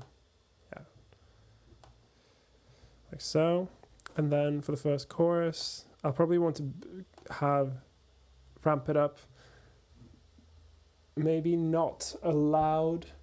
When people are very, very, it's that I think the chorus gets a lot of its energy from the fact that it's like in the original they would have boom ka, and then they had all these things driving, and then when they hit the chorus, a lot of that disappears, and the instrumentation becomes a bit more sparse. Not that it loses energy, but it just becomes a bit more spacious, if you will. So I think you could even drop it down just a bit when you get there. So you build up and then you have chorus 1 and it's kind of dropped down a bit. And you can have it swell in bits, but like its point is it's not loud. Like normally my inclination is chorus. Oh, it has to be big and massive. Mad world. That's not, I think, the message here. It's more, and again, this comes also with, interpreting lyrics. It's, the singer is singing about, the dreams in which I'm dying are the best I ever had. I find it hard to tell you. I find it hard to take. When people run in circles, it's a very, very, and you'd imagine that he wants to say that it's, excuse my French, it's a fucked up world. It's a terrible, shitty, dreadful, awful thing. And then he just says, almost like he's trying to correct himself, mad world. It's a mad world. Instead of saying that my existence sucks and it's awful. It's like he's self-censoring. It also comes, so going back to my music, maybe the fact that you have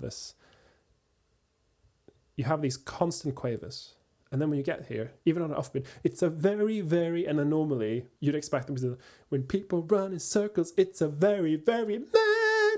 And then you have the big fortissimo moment. But here, it's an anticlimax.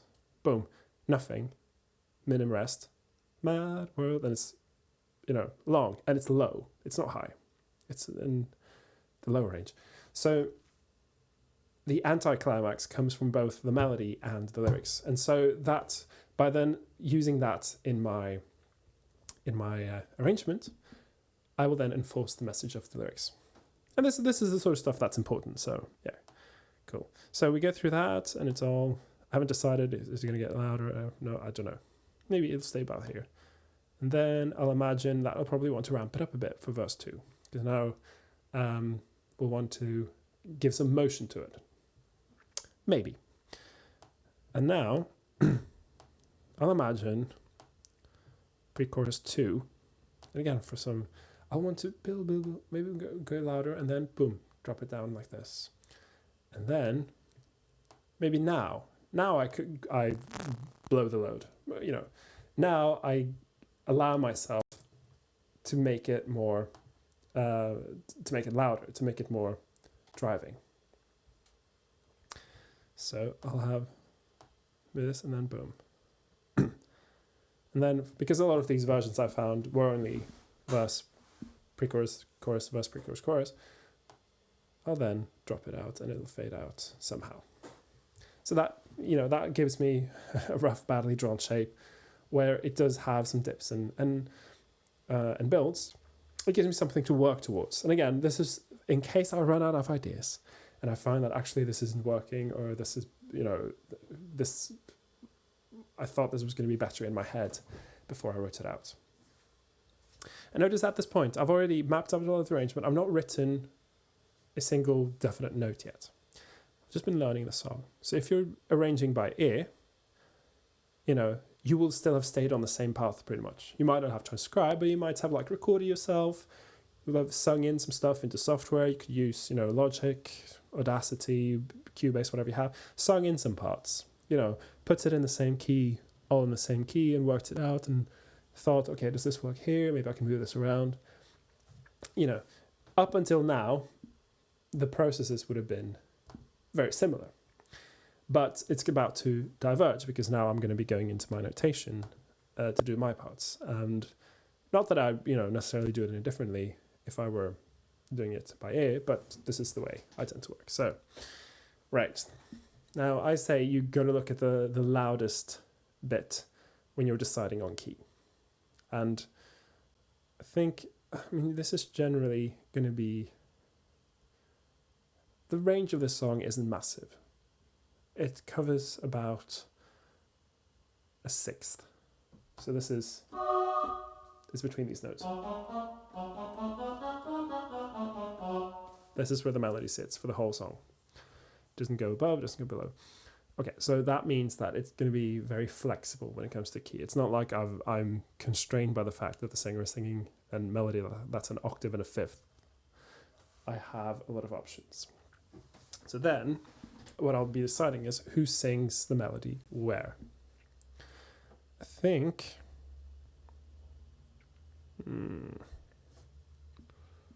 Let's look at the chorus, because I know that I'll want to have my crunchy chords here.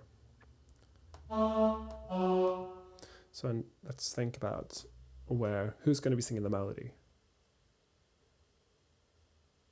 Maybe sopranos. I think I'll want to keep someone to keep that.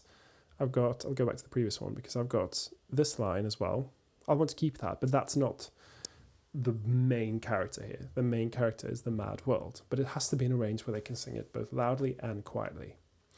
So where would that be? Well, if I put it in the sopranos, what's nice is with sopranos is because they're used to doing tilt, they can sing it in a high range and get it quiet, but they can also sing it loudly. Now, no, I'm not going to put it too high, of course, because that's a lot of unnecessary work. So let me think about it. So if I've got there, maybe a bit low.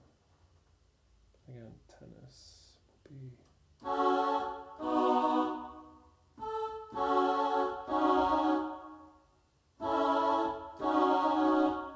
That's a nice one.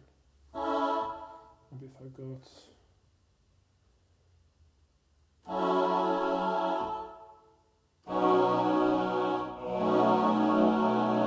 That's what I want. So... I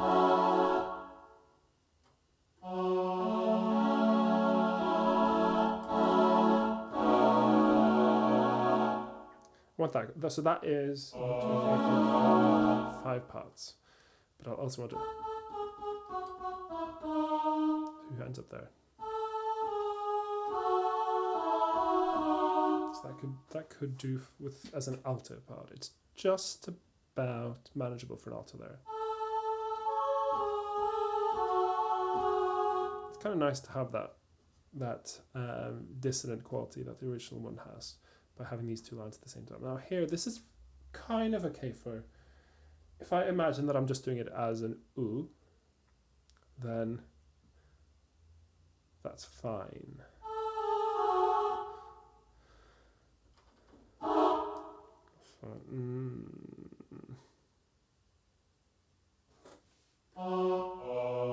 That's kind of an okay range for the basses.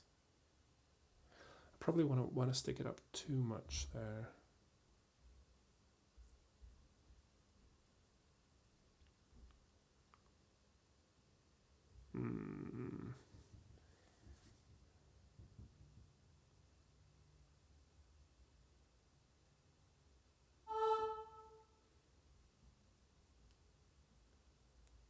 Okay. That's a good range for you. So this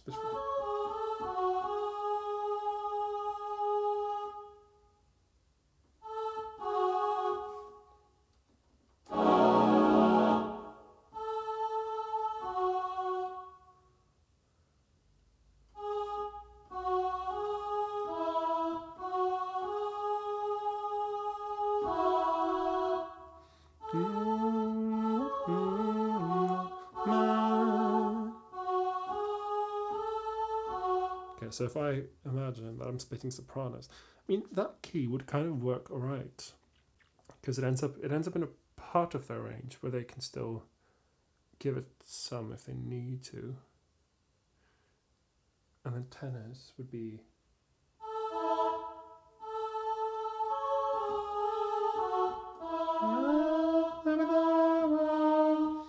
maybe if but I kind of want that note as well. I kind of want all of it. I want all of it. I don't want it to have it in 6 parts though. I want to have it in 5. So how would I work that?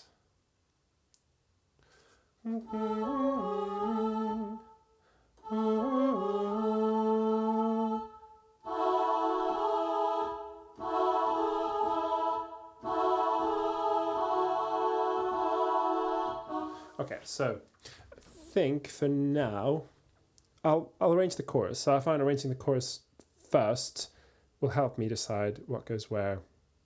So I will do the chorus first. I'll do it like this. I'll take that phrase. I'll have to divide it up a little bit.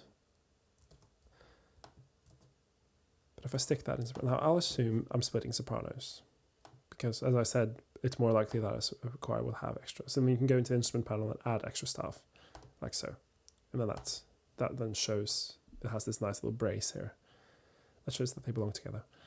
Okay, so if I don't need these chord symbols, because I know what the chord progression is, and I'm probably not going to change it, because it's this nice Dorian thing. And then I could probably, if I decide that this is what the sopranos are doing,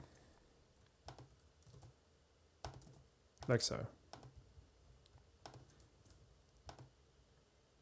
then that's kind of an okay range. And it's the kind of range where, I mean, I could perceivably put it a bit higher to get it to a point where the ones that are able to do some strong belt could then do that later if I decide it has to go quite loud. So let's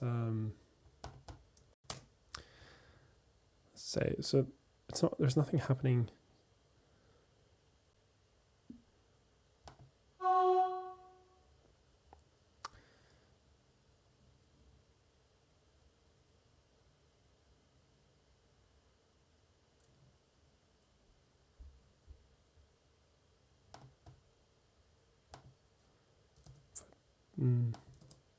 Oops.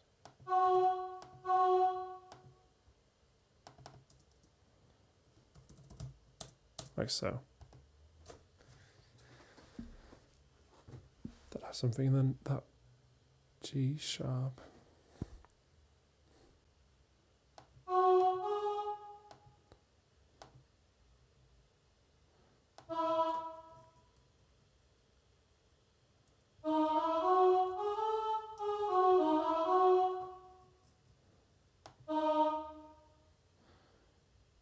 So if I assume there, the D sharp there.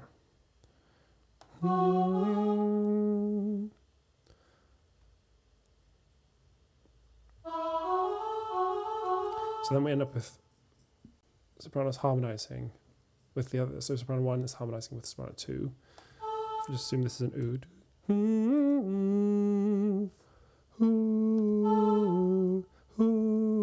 Mad world. That's a very nice and singable line for the altos.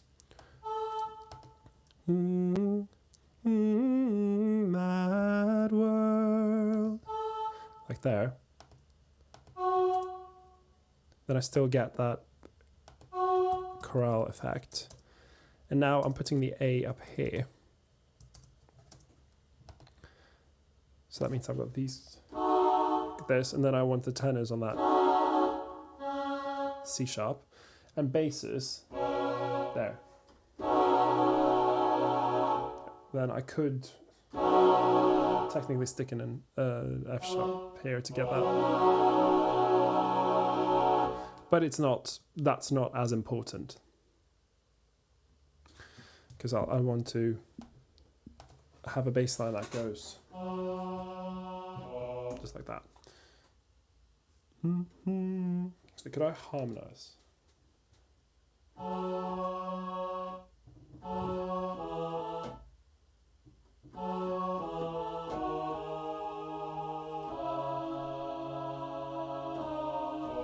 could just have it go down the steps.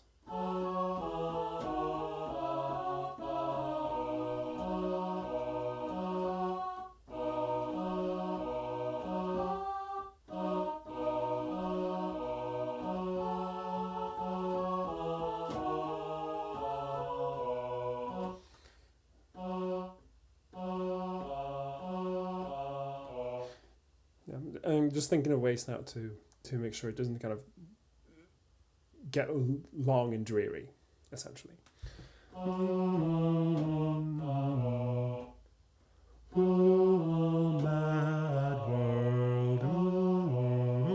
mean, that's a very simple way of just giving it a little bit of motion.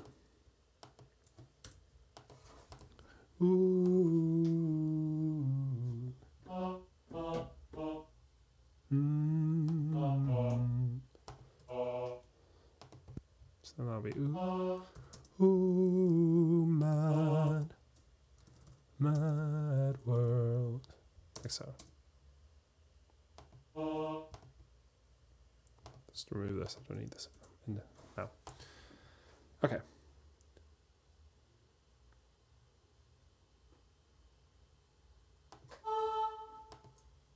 I can probably have them singing this as well.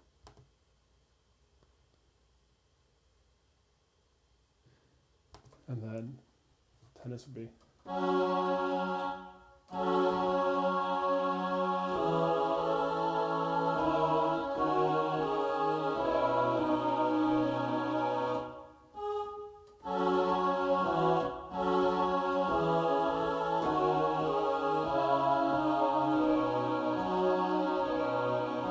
Yeah, so I'll just have the tennis on C sharp. Mad world. You know, and that's in a range where they could also mad world, give it a bit more. And then we get that nice extension happening. And I will probably do something in this bar, but I haven't decided on that yet. Let's listen to that yet. So let's match in right now. It's P.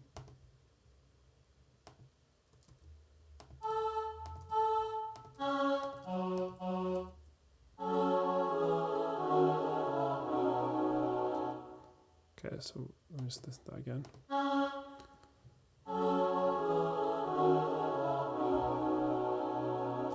That kind of sounds fine. Okay, so just write in some lyrics. Made world.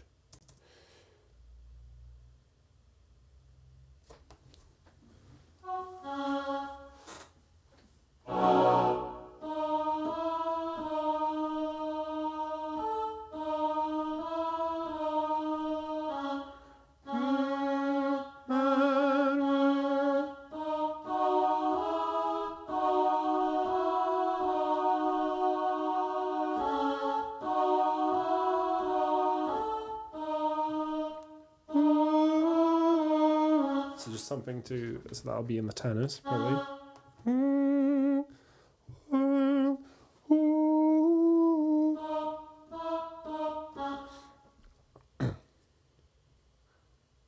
Now here, I mean, it's kind of, it's okay, it's on an oo. Oo's aren't going to be like super strong. So I think in that range that'll be fine.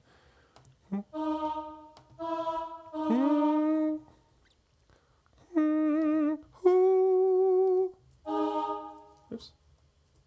Ugh, what am I doing?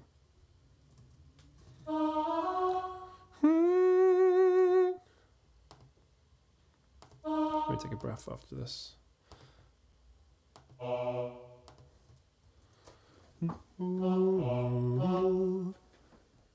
There. That creates that like that what's the word? That creates that music box effect.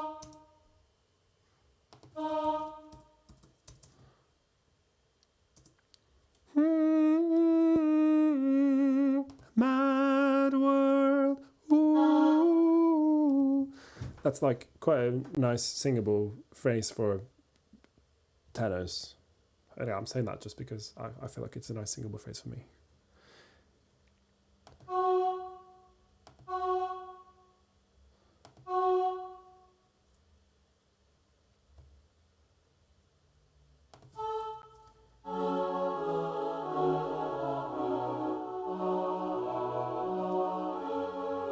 Yeah, this will be good. And then I'll try and keep as many of these as the same as before.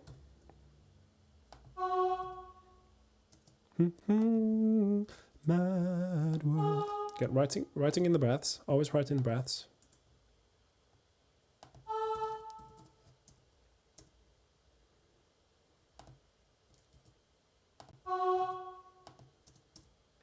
There we go.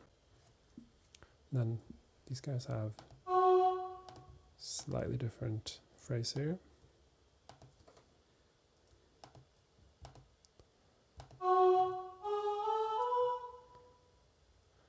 Mad world. Now we're missing the A here.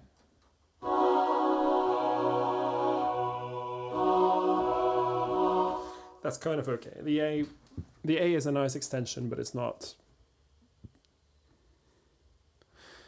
the end of the world. I mean, it's not the end of the mad world. I'll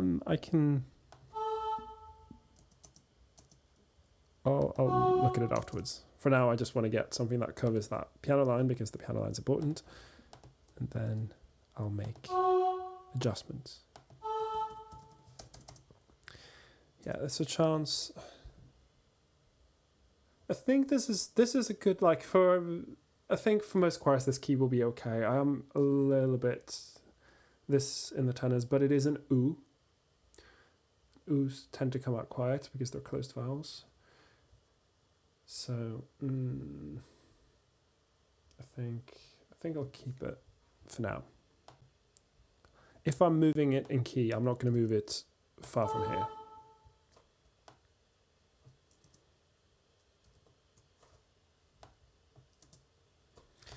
And the reason why I'm not going to move it much in key is because I've decided, when I was thinking, that I want to have a soprano drone up here. In fact, maybe I'll put it down a semitone to the key of the other version. Then the high note is an F. That's an achievable note. If I just have it as an oo, I can even have it as an optional solo, so that if you have a lower ability choir, that high F can then be sung by a solo soprano at the top. It's just like, all around me are familiar places. It's a really nice effect. And I wouldn't want to put it too low because I think this is just about manageable for basses if I don't stick around there too much. It's kind of pushing it. But again, I wouldn't want to put it much lower. Yeah, this is why choosing a key is important. I think F sharp minor is probably the key that's going to get me to achieve most of the stuff I want to achieve most successfully. Is what I'm, and this comes from me looking at the chorus, which is the bit where everyone's singing together, and I want to make sure that it's in the best possible range for everyone. Put a bit of, so you don't need to do this, but if I've got something that's on an offbeat, I tend to put tenuto marks on them to indicate that they're on offbeats, and so it might be worth emphasizing them slightly. Excuse me.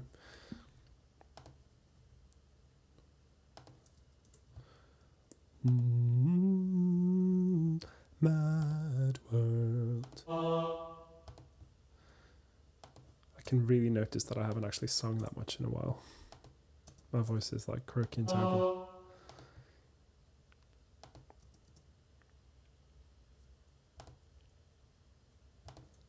And one version I saw had this, the first time it came, they had this just twice, which I think is fine. You know what, I might as well do that. I'll see. I think it also comes down to how long will the arrangement be, because like it's the sort of thing that could be 2 times or 4 times that I don't think it matters massively. Okay, let's listen to what I have. Okay, I'm gonna get this. E. Come on.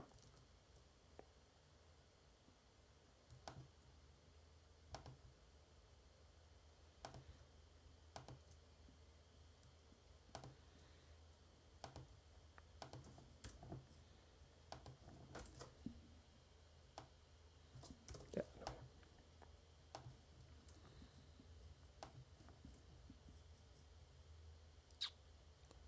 I think I'll write it out the full 4 times for now, and then I'll maybe change it later.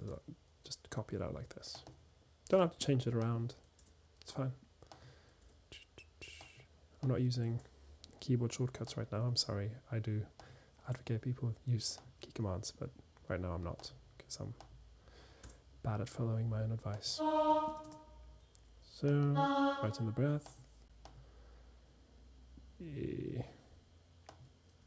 Then here's something will definitely change. I'll just like so.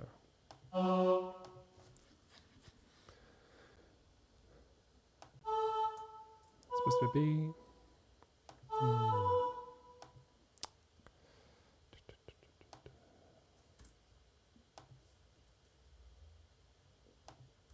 Again, now I'm just, this is, you know, just me writing out all the lines. I want to be able to have a look over them and make sure that no one's got any awkward tritone jumps, and that the voice leading is consistent. And I like dividing up so that it's very clear which notes are together. So these are together, and these are together, and then just trying to make everything as crystal clear as possible. Also checking for breaths to make sure everyone's got time to breathe between phrases, which seems to be the case here. And no one's got anything like super awkward, because I did notice that the after phrase starts on the A and then it's on a D sharp, and that's a tritone, which, sorry, a tritone is one of those notorious intervals you'll want to be very careful with. But anyway, let's listen to what this sounds like.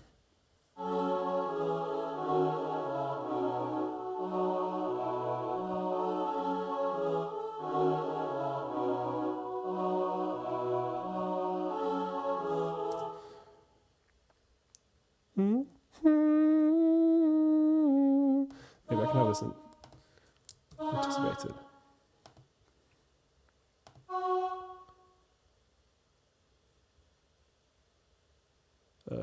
Yeah, that'll be fine. Yeah, because that's just a... Oops, that's not what I wanted to do. What I wanted to do was this, and then F, and F sharp A. Okay, let's see if that sounds better. In fact, I'll turn on the metronome. Sometimes it's really useful to keep your metronome on.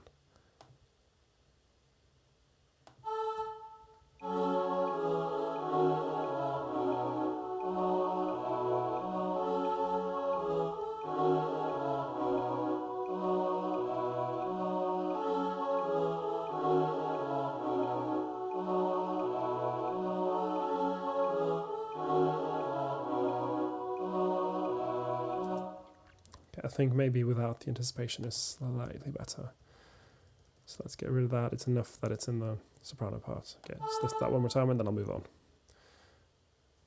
I think I'll probably put tenuta marks on the second soprano part here to indicate that this is in fact the important part.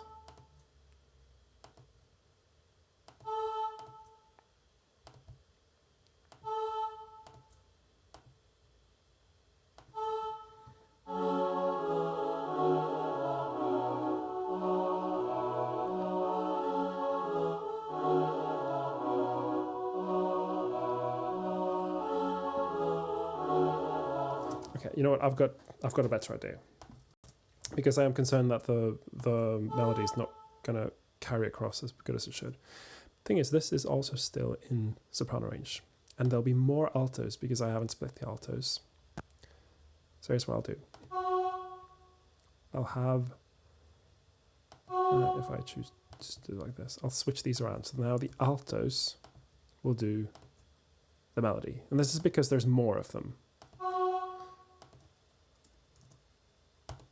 Like so. And then I'll have these guys up on like so. And these guys just... How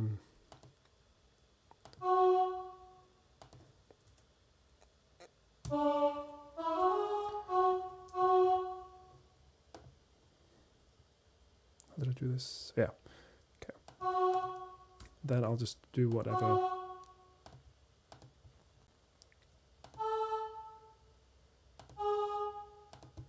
the sopranos were doing before. Now the voice leading is still fine. You have more altos. They're in a range where they can blast it out a bit more. We're kind of getting into the place where sopranos might want to switch to their head voice. But we're avoiding that. Oops. What's that?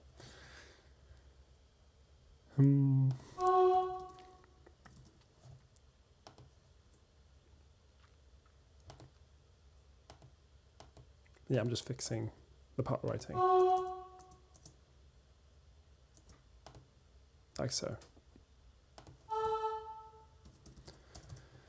But of course, this isn't going to make a huge difference in the software.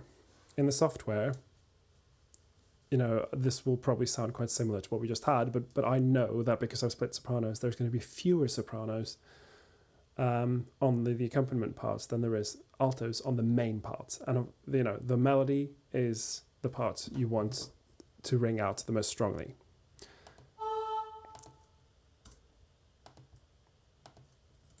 So that's good. I'll just copy these over here.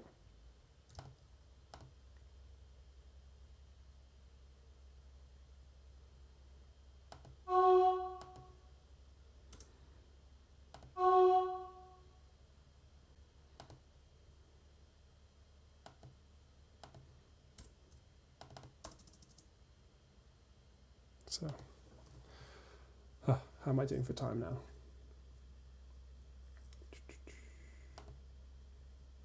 I am, let's see, turn a bit down. You love tritones, Michael. I love tritones.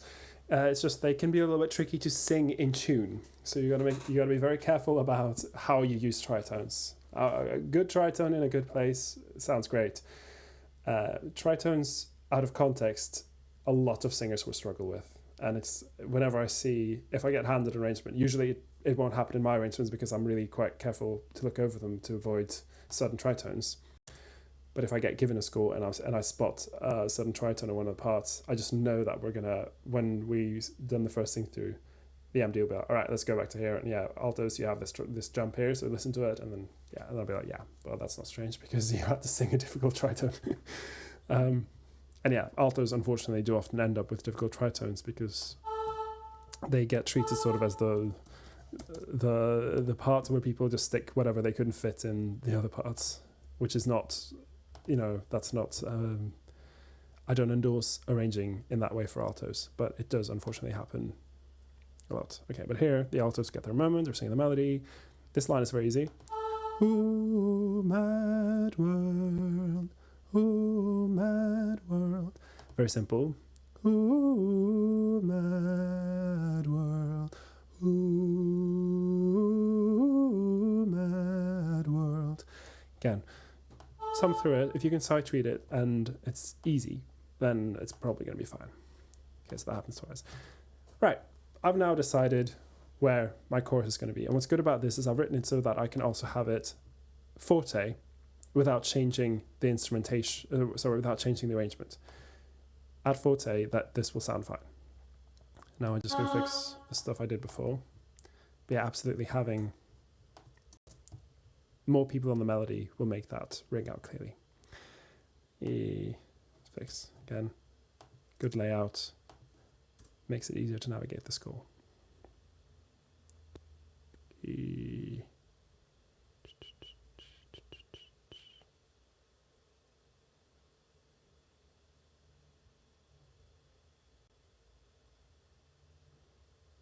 Okay, so that takes care of the chorus.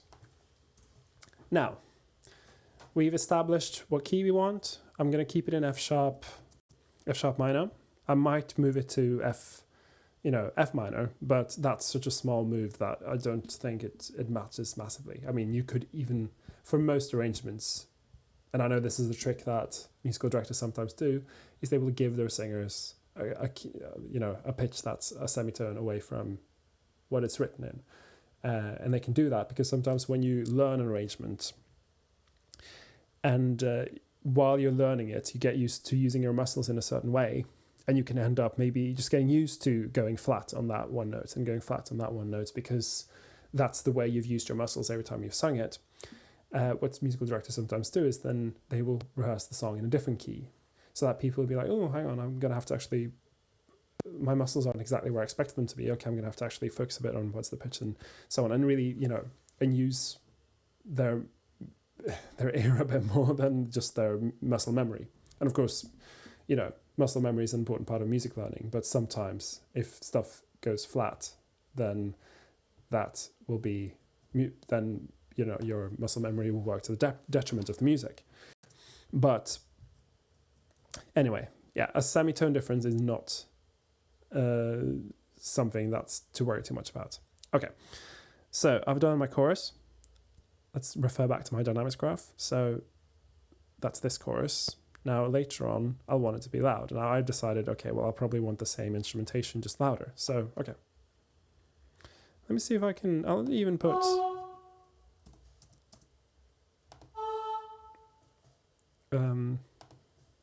a swell like this. And I'll put a little tenuto mark on this one. In all parts. Like so. Now that I've got more altos on that high part, then that will ring out clearly anyway. Like so. And I'll just have that every time it shows up. Just to give it a bit more motion.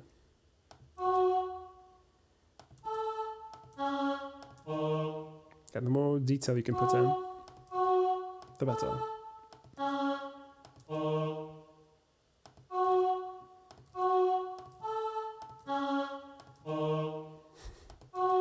Copy paste, copy paste, copy paste.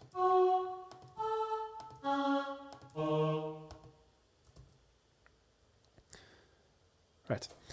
So, how am I leading into this?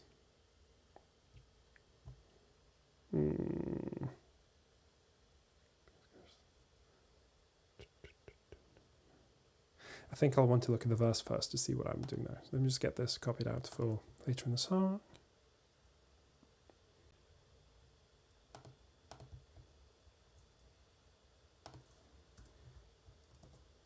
Oops. Didn't copy it properly. That's fine. You can also just mark it up and use the Alt key. Hold it down, press, boom, sticks it in. This time it'll be F. Potentially. I don't know, I could change this.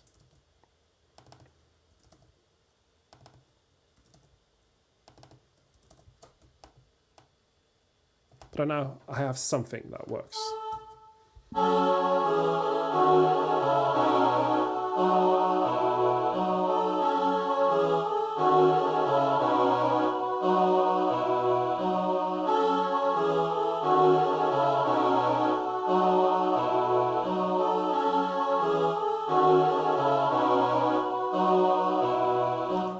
And again, towards the end of these phrases, I might choose to, have some sort of other transition into the next part of the song. But again, stuff can be changed later.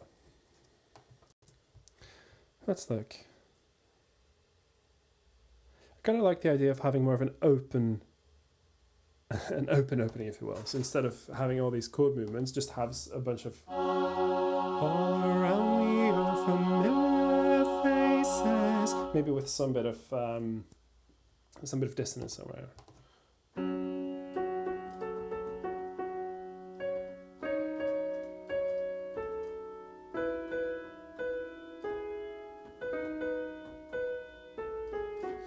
How to make that work?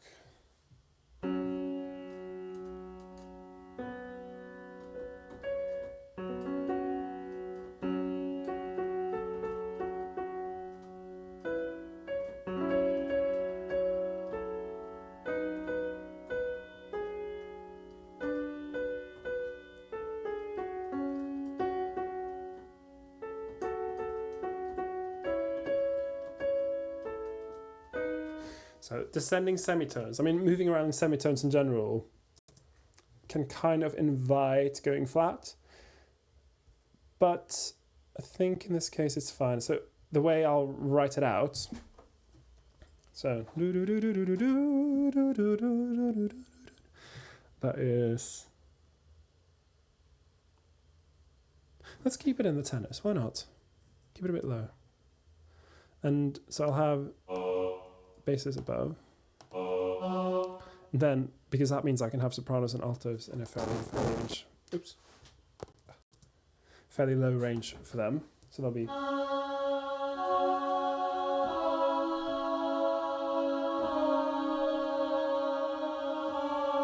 Maybe not that dissonant.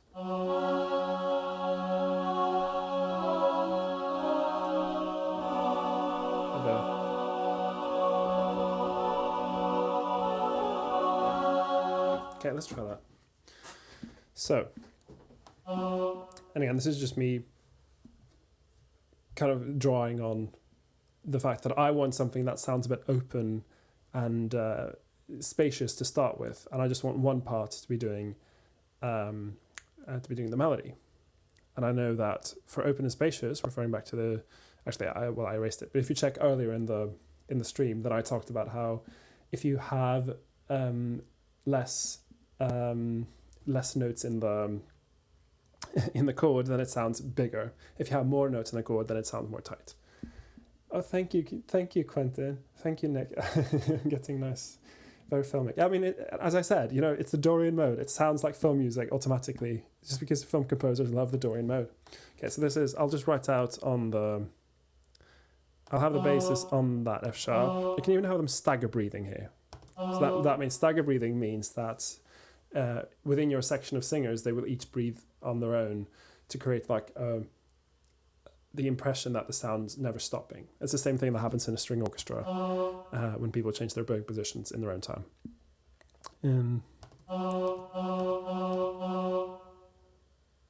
So I'll do that for 8 bars, and then I might want to do something different. But okay, so we have altos and sopranos here on that note. Well, you could almost, I am literally having a drone underneath, Quentin. That's literally what I'm doing. We went to music college together, so we've talked about this stuff a lot. So that's together for them, and then the sopranos go up. And again, this is in a low soprano range, but that's fine because the tenors are singing in sort of a middle range for their voice, so that gives them a bit more space.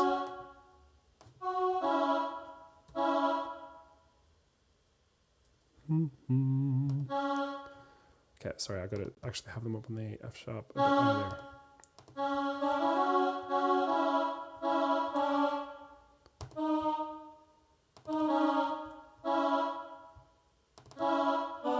There, and then in the original, this is a major, B major, but the melody doesn't exist on the major third or the minor third here, so it actually kind of doesn't matter.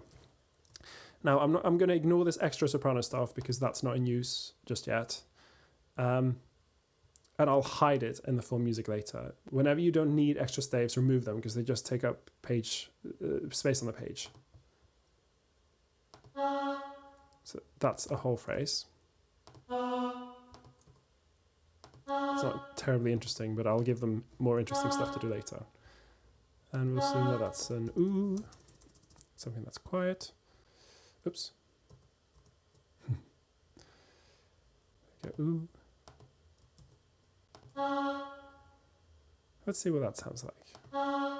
And we'll assume quiet. These guys will be MP, a bit louder. Actually, you know what? PP, why not? And these guys be.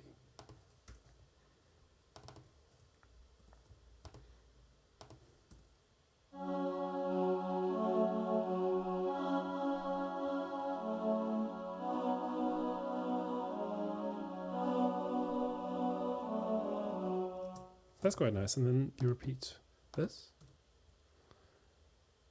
And then if I phrase this like a full, that should, be fine for them to carry. the whole way. So.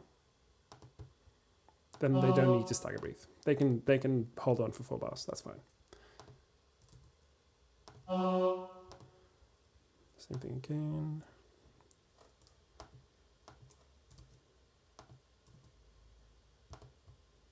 And I'll remove the chords as well. I've changed the chords now. So this is now I'm stepping away from the chord progression. You can do this. You don't have to follow the exact same chords. I'm not thinking of it so much in terms of chord now. Now I'm thinking F sharp drone with this descending line on top. That, sorry, I'm trying to find the filter option. Filter chord symbols. Where are you? But yeah, no one's improvising, so you don't need to put the chord symbols in. This idea of this descending line. So, and then this is a bit spicy, so I could leave it, but also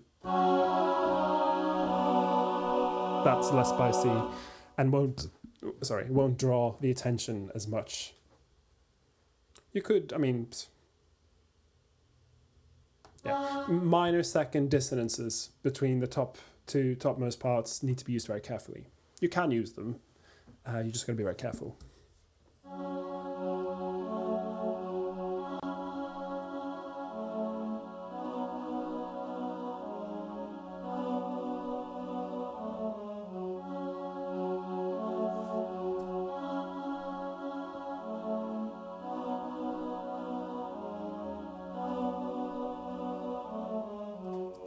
And then I'll do something different.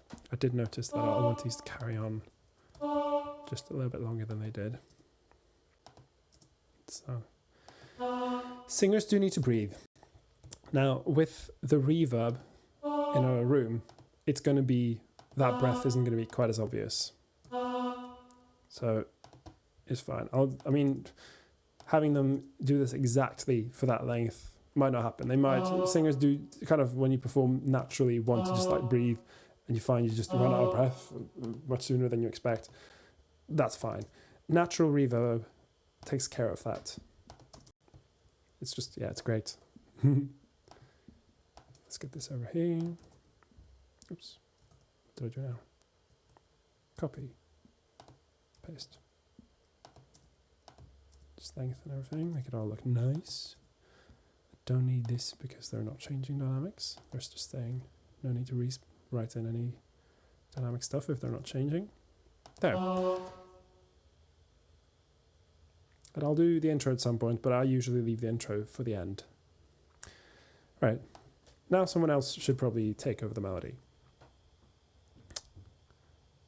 Maybe because we've had a male voice, this is a good time to stick in. How high up does it go? F sharp. Okay, so F sharp. It's not the best for altos. So sopranos will be fine. This melody will be kind of okay.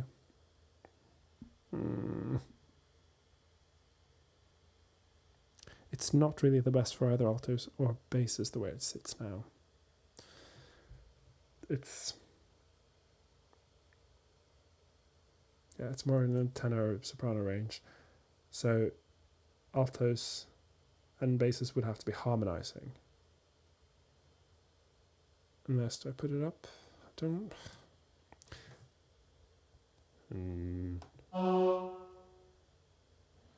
Guess it goes down to F sharp. I mean, I can, if I assume that that's just about manageable for for basses and altos.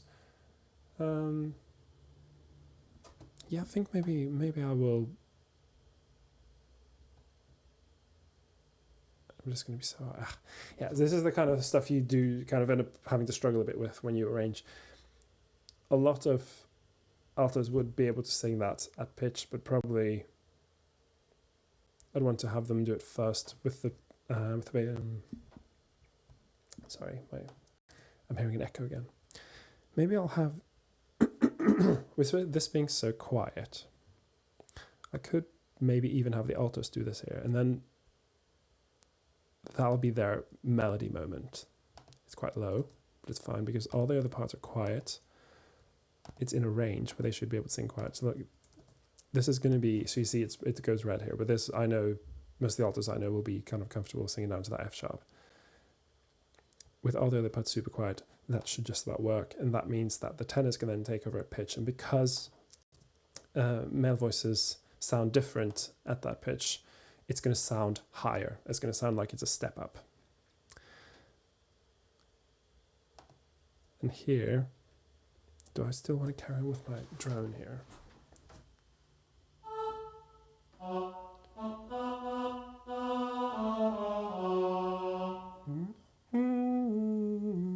be nowhere it's down there in the range. So.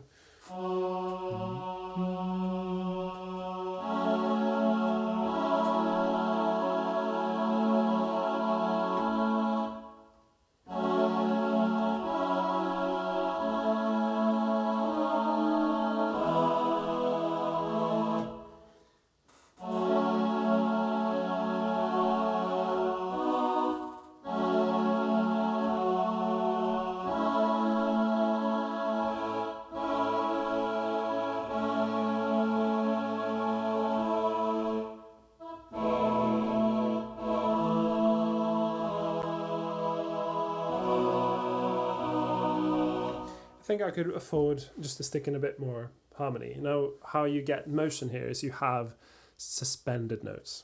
And so I'll fool around a bit on the keyboard, try and just, try some stuff out, decide, what works, what doesn't work. So, find my bases.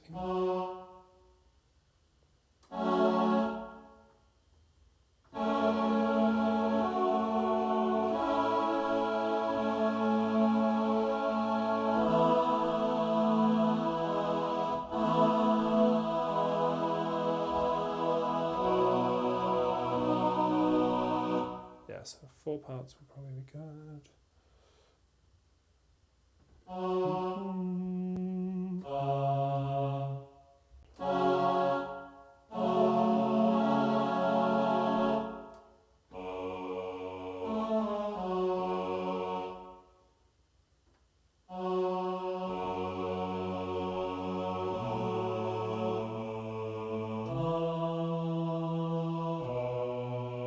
Yeah, alt as well.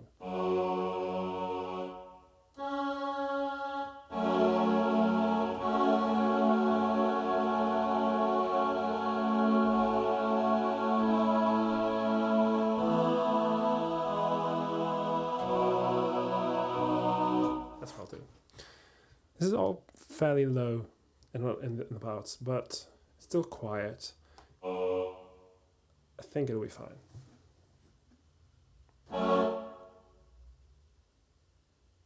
So that's just dropping a fourth. Yeah, that's fine. So I'll have something happening on each minute.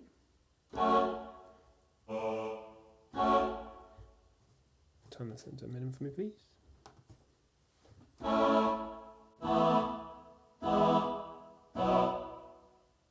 happened now?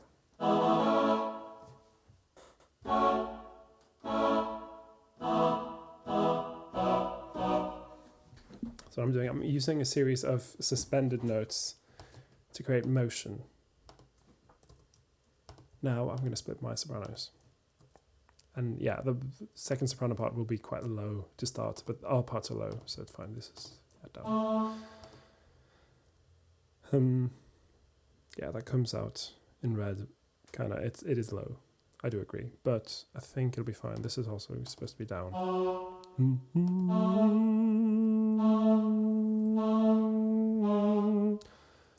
I think it's just about fine. I might end up putting this up and then just lengthen any note that's just stays the same. It's like this.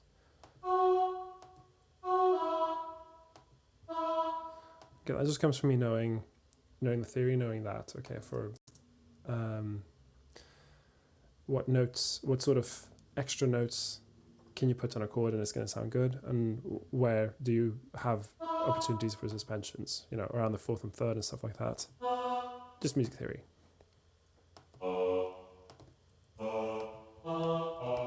Now these are all root position chords, which is the name of the game in pop music.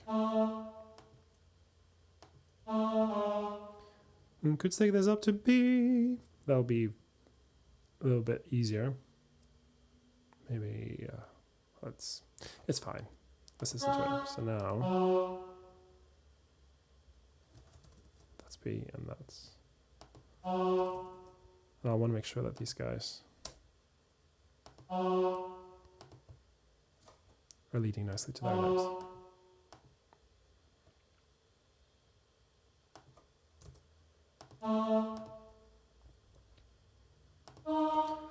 Then I introduce a breath.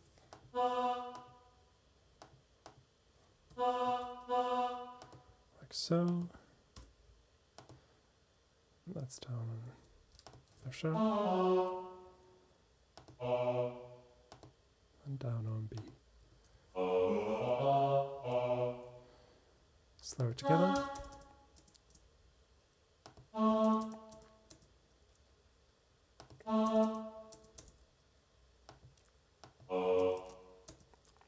So this jump's fine, that's just an octave. That'll be fine. Still oohing. Oohs and ahs. They're the most safe sounds you can use with the choir. Let's give myself a little bit of space so I can see what's going on. There we go. And I can get rid of these chord symbols because I know the chord progression.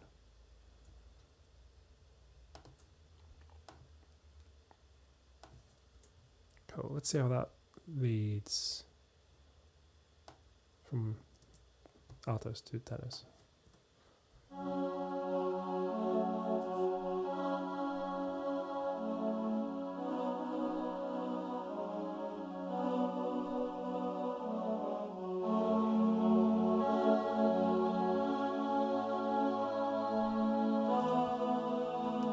Okay, I know what's wrong here. It should be PP. Let's get to this point.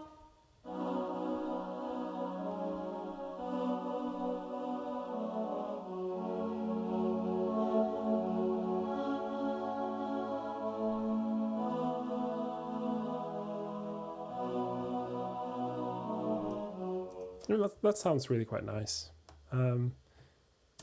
It's low, but it's quiet, so I'll allow it. And I'll stay clear of this low area for the rest of the arrangement.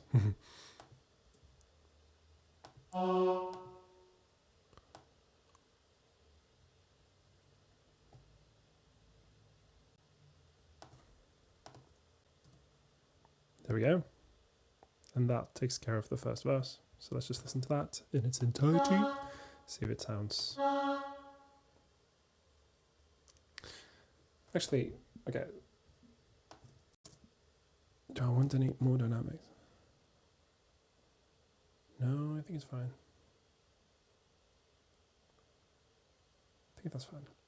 Okay, so now altos have had a moment, tenors have had a moment. So now think about distributing things. Make sure that everyone has something fun to do. No one's just doing oohs for the whole thing. So that means sopranos are going to be up for their funny thing soon. Maybe basses. And yeah, I think... You know what, I am going to stick this up, I think, a semitone.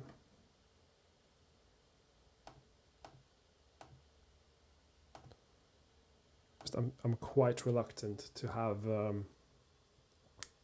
have people below that G. It's just, I mean, there's loads of people that could sing below that without trouble. But in my experience, the projection goes, and also when people are forcing their voice lower than it really goes, then it just ends up sounding strained. So a semitone difference will make a lot of difference here.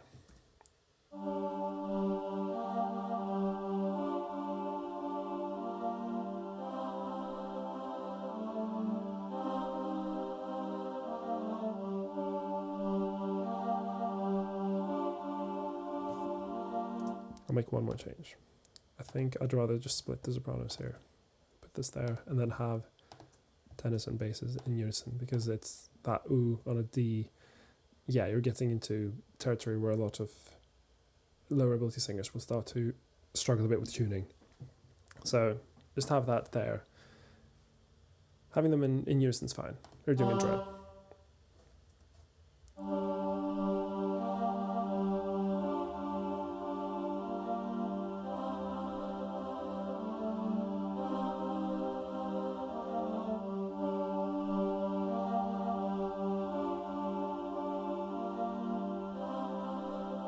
I think maybe I want to carry this over just a little bit into the next part. Oops. Just a detail, like so.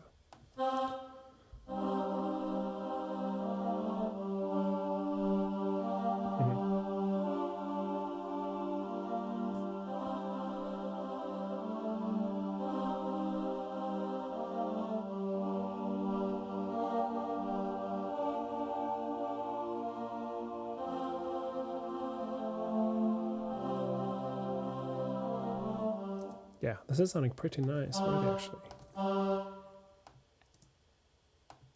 The voice leading's good. I probably want to stick it up just a notch in dynamics, actually. So, not much. I mean, you're talking about going up to P here, MP for the melody. P in the other parts. They're already P. P. Not much.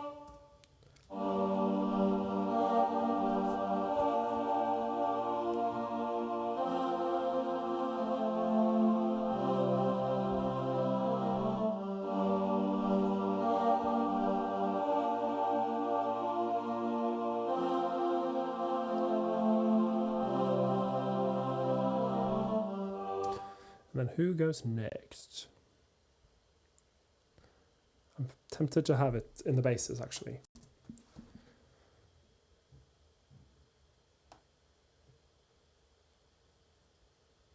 So now we've had the drone and we've had a nice little low thing. And then the basses get the melody, the basses get it now. And it's just about in a manageable range for the basses right here. And then maybe bit of harmonization on the second bit. There, yeah. So that is low still. I think, yeah, that'll be fine. And here, let's do some crunchy chords. No tomorrow.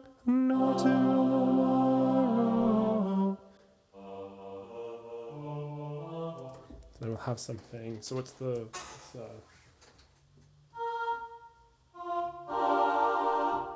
That'll be that kind of harmony.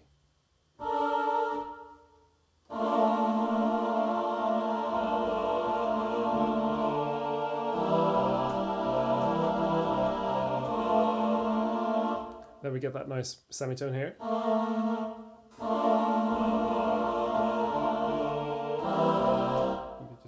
And keeping the D suspended.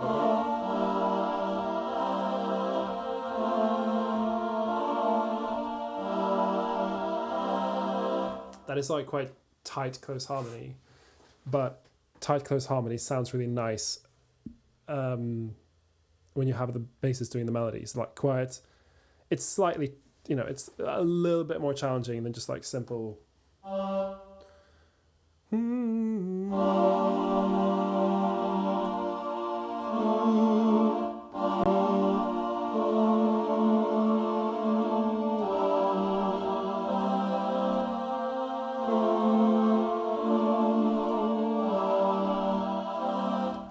So that's just me. Now what I'm doing is I'm taking the chords, so it's G minor and then C, dominant. I'm adding in sort of the allowable extensions, and that's not the right word. I'm adding in extensions that I know will sound good. So the 9 is a good extension in each of them, and then I'm resolving them. So you get this crunchy dissonance, release.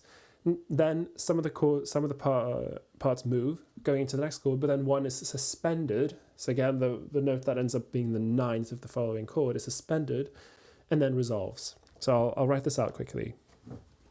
So this is our first chord. And then I have maybe just keep it.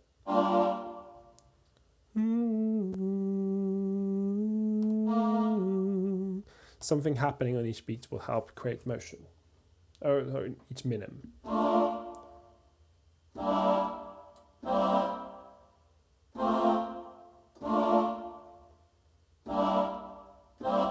There we go. So now we've got a bunch of crunchy chords, still low in the range, but it's going to sound like if this is, again, minding the voice leading. So how far do people have to jump?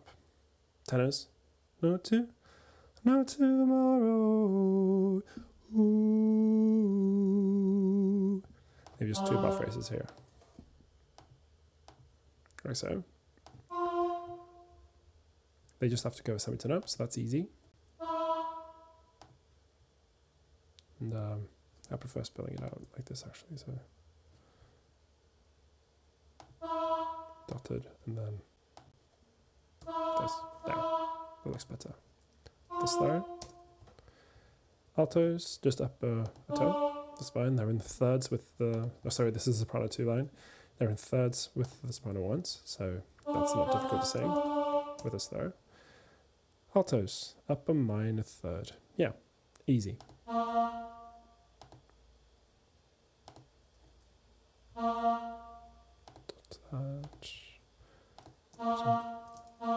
So now I'm thinking, okay, so I cut, the bass cuts, and then they're singing the melody. So it's like you have a section where the bass isn't happening until you get to the, I'm assuming, here.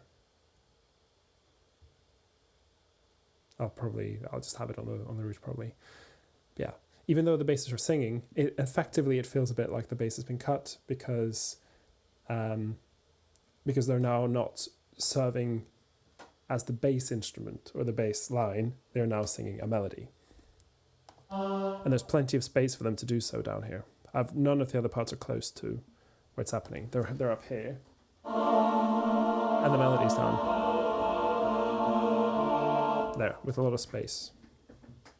Keep the biggest intervals at the bottom of the chord.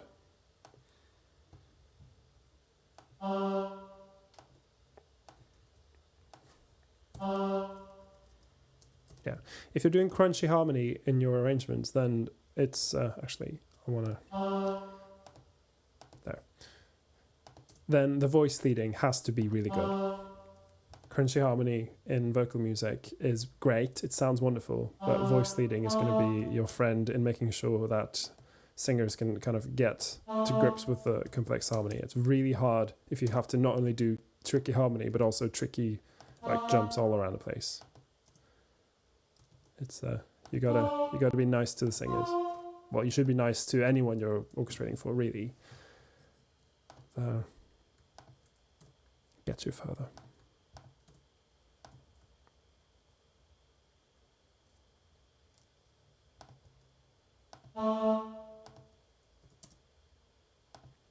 Like so.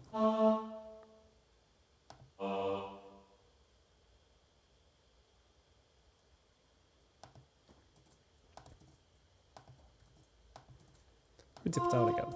That's quiet. Super quiet.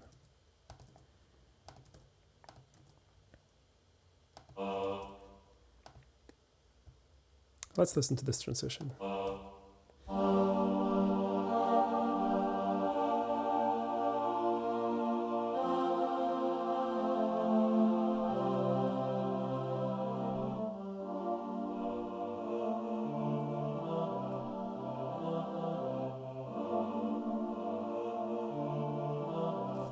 Okay, what happened here? Oh yeah, it was this part. It's supposed to be there. Like so. In fact, I'll do it like this, because I find that A coming out of nowhere here just didn't sound, I don't know, I wasn't feeling it.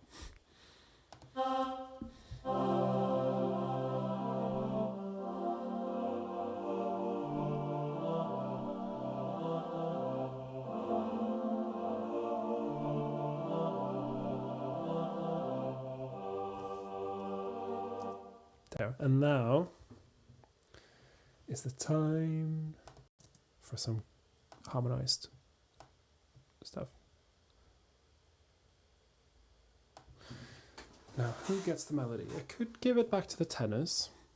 Yeah, and then I'll altos and sopranos harmonizing above.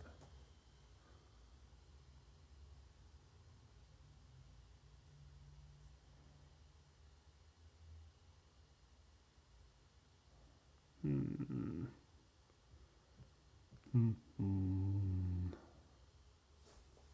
think drone. It's just there. It's too low for me. There. Actually, all the way until there. And this will be in full choral harmonization. So how do I do that? Oops. Let's do it on my. So I'm just going to explore a bit.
Yeah, okay, so.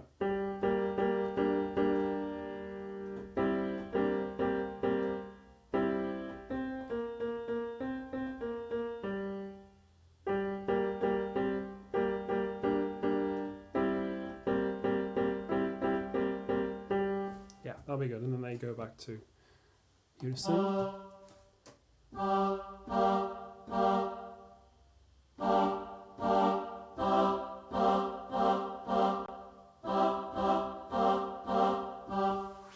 Like so.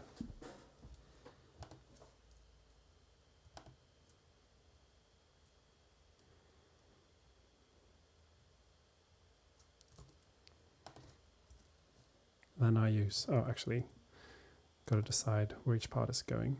So I've got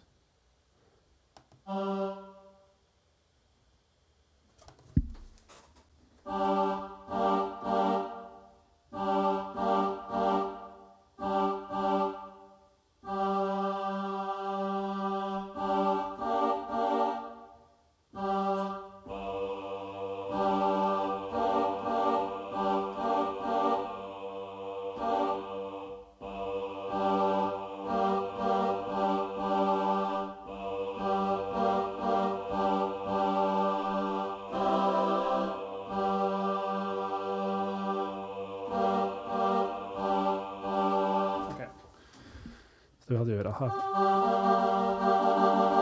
sopranos there, and then soprano, alto, tenor, and then divide them like this, and I'll remove that B flat because it's already been implied from before, and then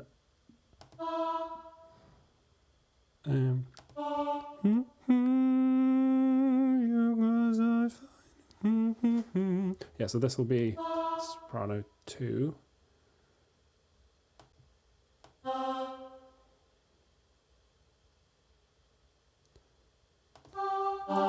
Like this. Again, we get this effect of open fifths creating a bigger sound.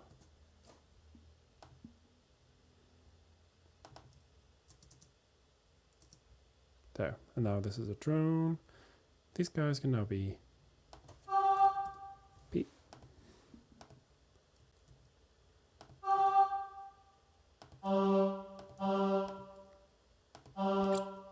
Let's have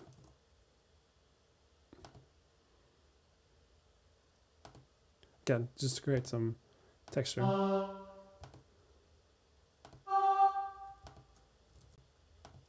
There, and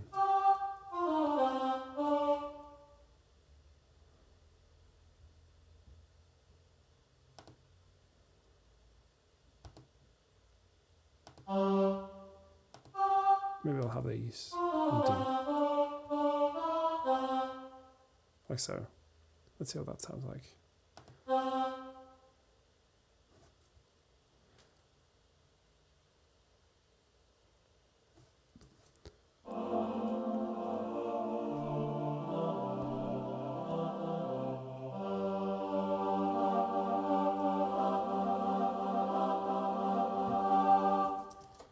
And then that goes down to G. Like so.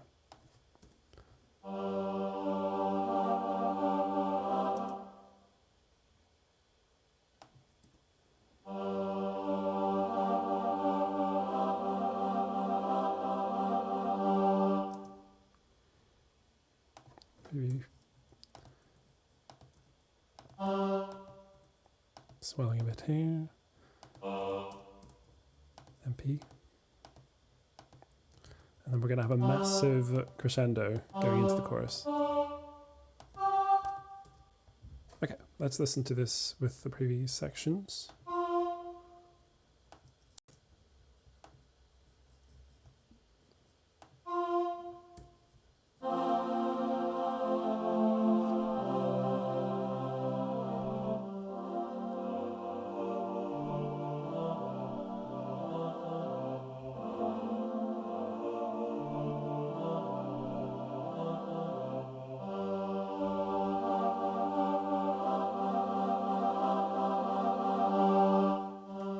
Then massive growing right here.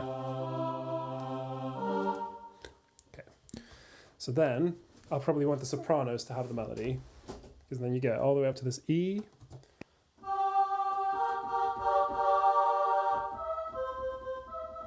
Then you can get it really loud.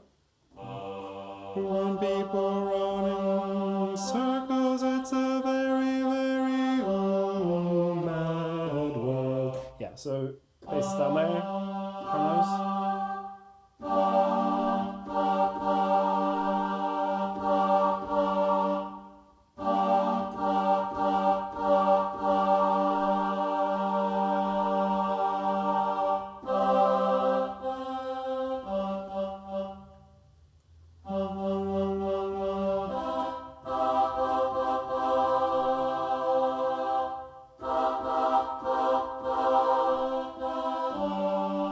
Yeah, that'll be good.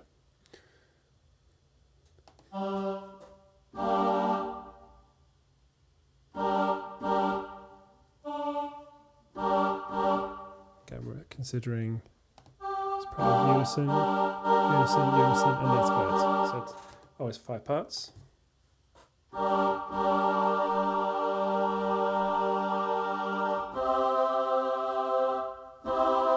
I can probably, yeah, I can kind of.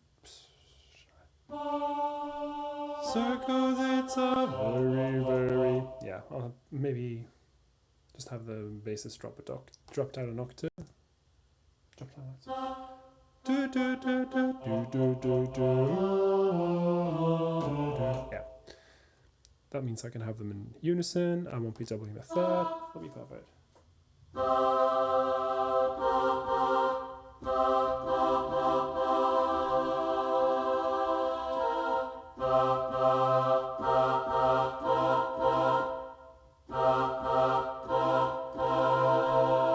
Like that, yeah. And again, I'm thinking, cover all the chords, cover all the notes in the chord. Think of voice leading, think of range. So I'm trying to avoid the tenors going too high. The sopranos, we've got a bit of space to go. And people can generally be quite high because we're doing a massive crescendo. And this is going to be a subito piano, so suddenly quiet. So it'll be...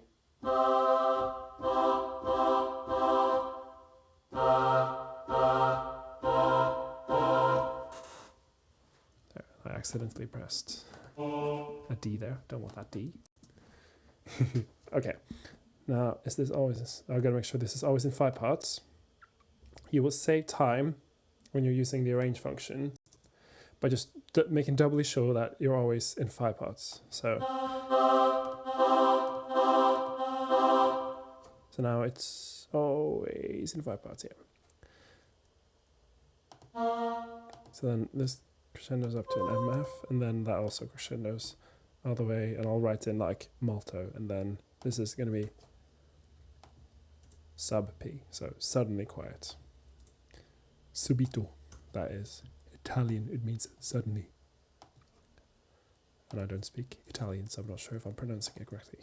Subito.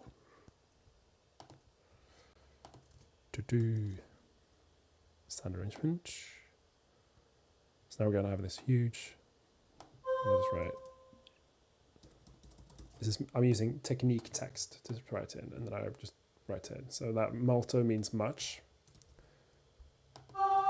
and that's just to show that this is supposed to be a pretty full-on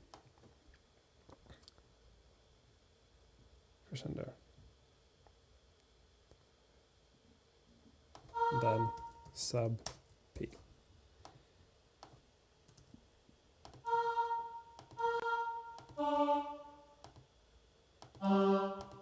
Then I could write in maybe a solid crescendo here, so MF.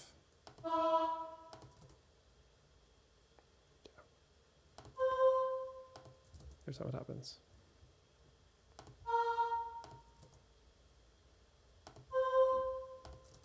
Like so. Cool. Let's listen to this. We'll go from the pre-chorus. In fact, do I need the piano part in longer? No, it's done. Let's get rid of it. Boom, gone. This is an acapella arrangement, so we're not using piano. For those joining late, that was just me. I used it for figuring out stuff.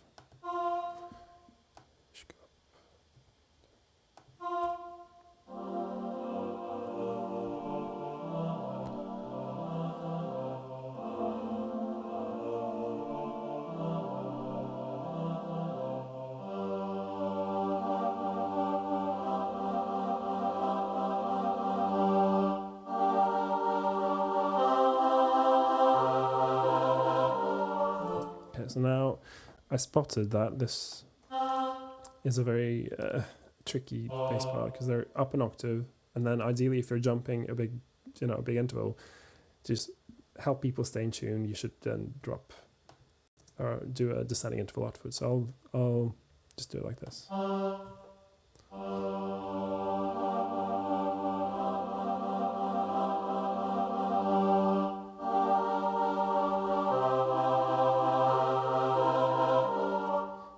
Let's just look at the voice leading. So,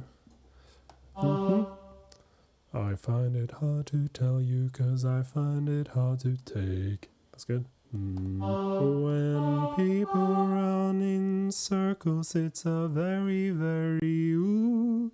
Now there's a tritone jump that I could probably avoid.